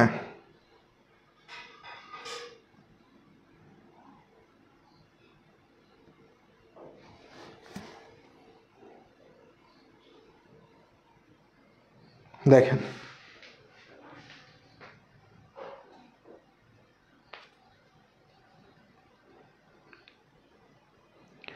তাহলে ঘটনা কি সবাই বুঝতে পেরেছেন? আমি একটু বোঝাই। হ্যাঁ, দেখেন দেখেন আমি একটু বোঝাই, তাহলে ক্লিয়ার হয়ে যাবে। হ্যাঁ, দেখেন, পরিবর্তনশীল মূলধন পদ্ধতিতে একটি হিসাবের মধ্যেই সব থাকবে। দেখেন, প্রারম্ভিক মূলধন আছে, অতিরিক্ত মূলধন আছে, প্রাপ্য আছে, কর্তন আছে, ঠিক আছে? একটি হিসাবের মধ্যেই সব থাকবে। আর স্থিতিশীল মূলধন যেটা, এখানে দুইটা হিসাব হবে। অংশীদারদের মূলধন হিসাবের মধ্যে শুধুমাত্র প্রারম্ভিক এবং অতিরিক্ত থাকবে। দেখেন, প্রারম্ভিক আর অতিরিক্ত হইল, এই দুইটা থাকবে অংশীদারদের মূলধন হিসাবে। আর এই যে দেখেন প্রাপ্য এবং কর্তন, এই প্রাপ্য এবং কর্তনগুলোকে লিপিবদ্ধ করার জন্য একটি হিসাব তৈরি করতে হবে, যার নাম অংশীদারদের চলতি হিসাব। অর্থাৎ চলতি বছরে যে কাজগুলো হয়েছে সেগুলো নিয়ে চলতি হিসাব তৈরি করতে হবে, ঠিক আছে? তো এই চলতি হিসাবের মধ্যে চলতি হিসাবের যদি কোনো জের থাকে সেটা থাকবে, আর প্রাপ্য এবং কর্তন সমূহ থাকবে। বুঝতে পেরেছেন সবাই এই পার্থক্য? হ্যাঁ, একটাতে আলাদা আলাদা থাকবে, আর আরেকটাতে একসাথে থাকবে। যেটা একসাথে থাকবে সেটা পরিবর্তনশীল, আর যেটাতে আলাদা আলাদা থাকবে সেটা হচ্ছে স্থিতিশীল। তাহলে স্থিতিশীল মূলধন পদ্ধতিতে আপনাকে যদি বলে কোন পদ্ধতিতে চলতি হিসাব তৈরি করতে হয়, তাহলে উত্তর কি হবে ভাইয়া? স্থিতিশীল মূলধন পদ্ধতিতে হিসাব রাখলে চলতি হিসাব তৈরি করতে হয়। আপনাকে যদি প্রশ্ন করে স্থিতিশীল মূলধন পদ্ধতিতে হিসাব রাখলে মূলধনের সুদ কোন হিসাবে দেখাতে হয়, বলেন তো উত্তর কি হবে? স্থিতিশীল মূলধন পদ্ধতিতে হিসাব রাখলে মূলধনের সুদ কোন হিসাবে দেখাতে হয়, এই যে স্থিতিশীল মূলধন পদ্ধতি, এই পদ্ধতিতে যদি হিসাব রাখি তাহলে মূলধনের সুদ মানে কি প্রাপ্য না, তাহলে প্রাপ্য সমূহকে কোন হিসাবে দেখাবো, চলতি হিসাবে দেখাবো। ঘটনা বুঝছেন? এই ধরনের প্রশ্ন আসবে এখান থেকে প্রশ্ন আসবে ভাইয়া এই ধরনের। বোঝা গেছে যে স্থিতিশীল মূলধন পদ্ধতিতে হিসাব রাখলে মূলধনের সুদ কোন হিসাবে দেখাতে হয়, ভাইয়া কিসের সুদ, মূলধনের সুদ। মূলধনের সুদ মানে কি প্রাপ্য সমূহ, তাহলে স্থিতিশীল মূলধন পদ্ধতিতে প্রাপ্য সমূহকে দেখাবো কোথায়, চলতি হিসাবের মধ্যে। কোথায়, চলতি হিসাবের মধ্যে। বোঝা গেছে? ওকে, ভেরি গুড। এবার আমরা যাই দেখি, এই যে দেখেন এখান থেকে প্রশ্ন আসছে কি দেখেন তো ভাইয়া, প্রশ্ন আছে অংশীদারদের মূলধন যেখানে স্থায়ী থাকে মানে কি স্থিতিশীল। কই থেকে প্রশ্ন করেছে ভাইয়া, প্রশ্ন করেছে স্থিতিশীল। ওকে, তাহলে মূলধনের সুদ যেখানে স্থায়ী থাকে সেখানে লাভ ক্ষতির অংশ মানে কি মুনাফার অংশ, প্রাপ্য। মূলধনের সুদ মানে কি প্রাপ্য সমূহ, ও উত্তোলনের সুদ কি ভাইয়া, কর্তন। তাহলে এই জিনিসগুলো প্রাপ্য এবং কর্তনকে আপনি কোথায় লিপিবদ্ধ করবেন ভাইয়া, স্থিতিশীল মূলধন পদ্ধতিতে প্রাপ্য কর্তন লিপিবদ্ধ হয় চলতি হিসাবে। ধরতে পেরেছেন প্রশ্ন সবাই? প্রশ্ন কি সবাই ধরতে পেরেছেন ভাইয়া? এই হচ্ছে ঘটনা। এত কাহিনী করলাম, তার সারসংক্ষেপ হচ্ছে এটা। একটা জিনিস লিখে রাখেন, চলতি হিসাবের ডেবিট জের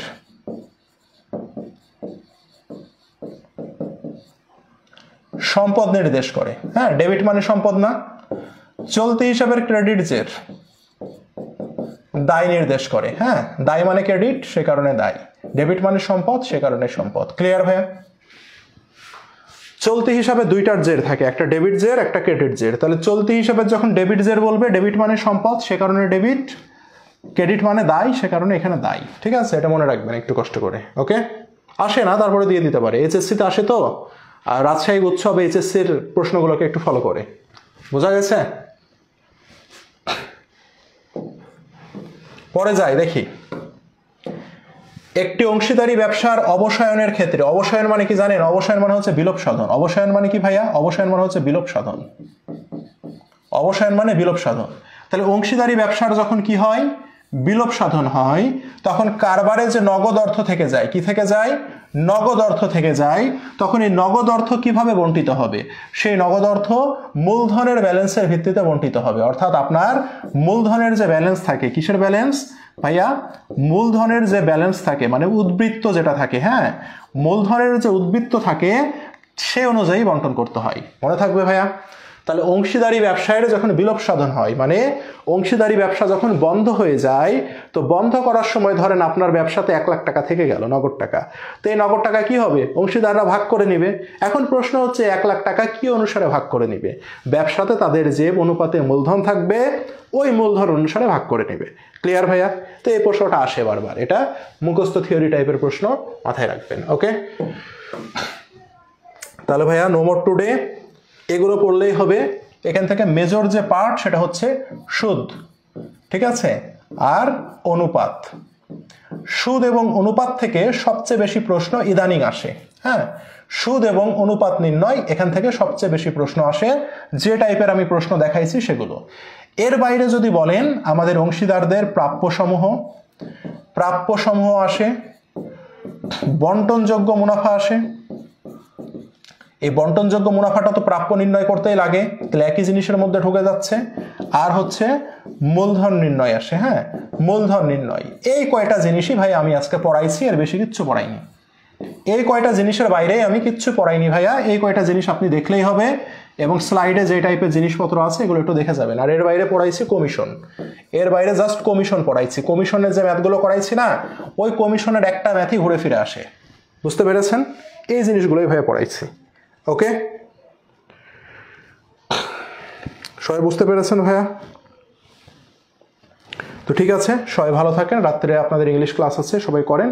নেক্সট ক্লাস হচ্ছে সোমবার রাত 9টায়। ওকে, সোমবার রাত 9টায় আমরা সম্ভবত দেখি নগদ প্রবাহ বিবরণী করব সম্ভবত। ঠিক আছে, তো সবাই ভালো থাকেন। আজকে এখানে শেষ করলাম। আল্লাহ হাফেজ।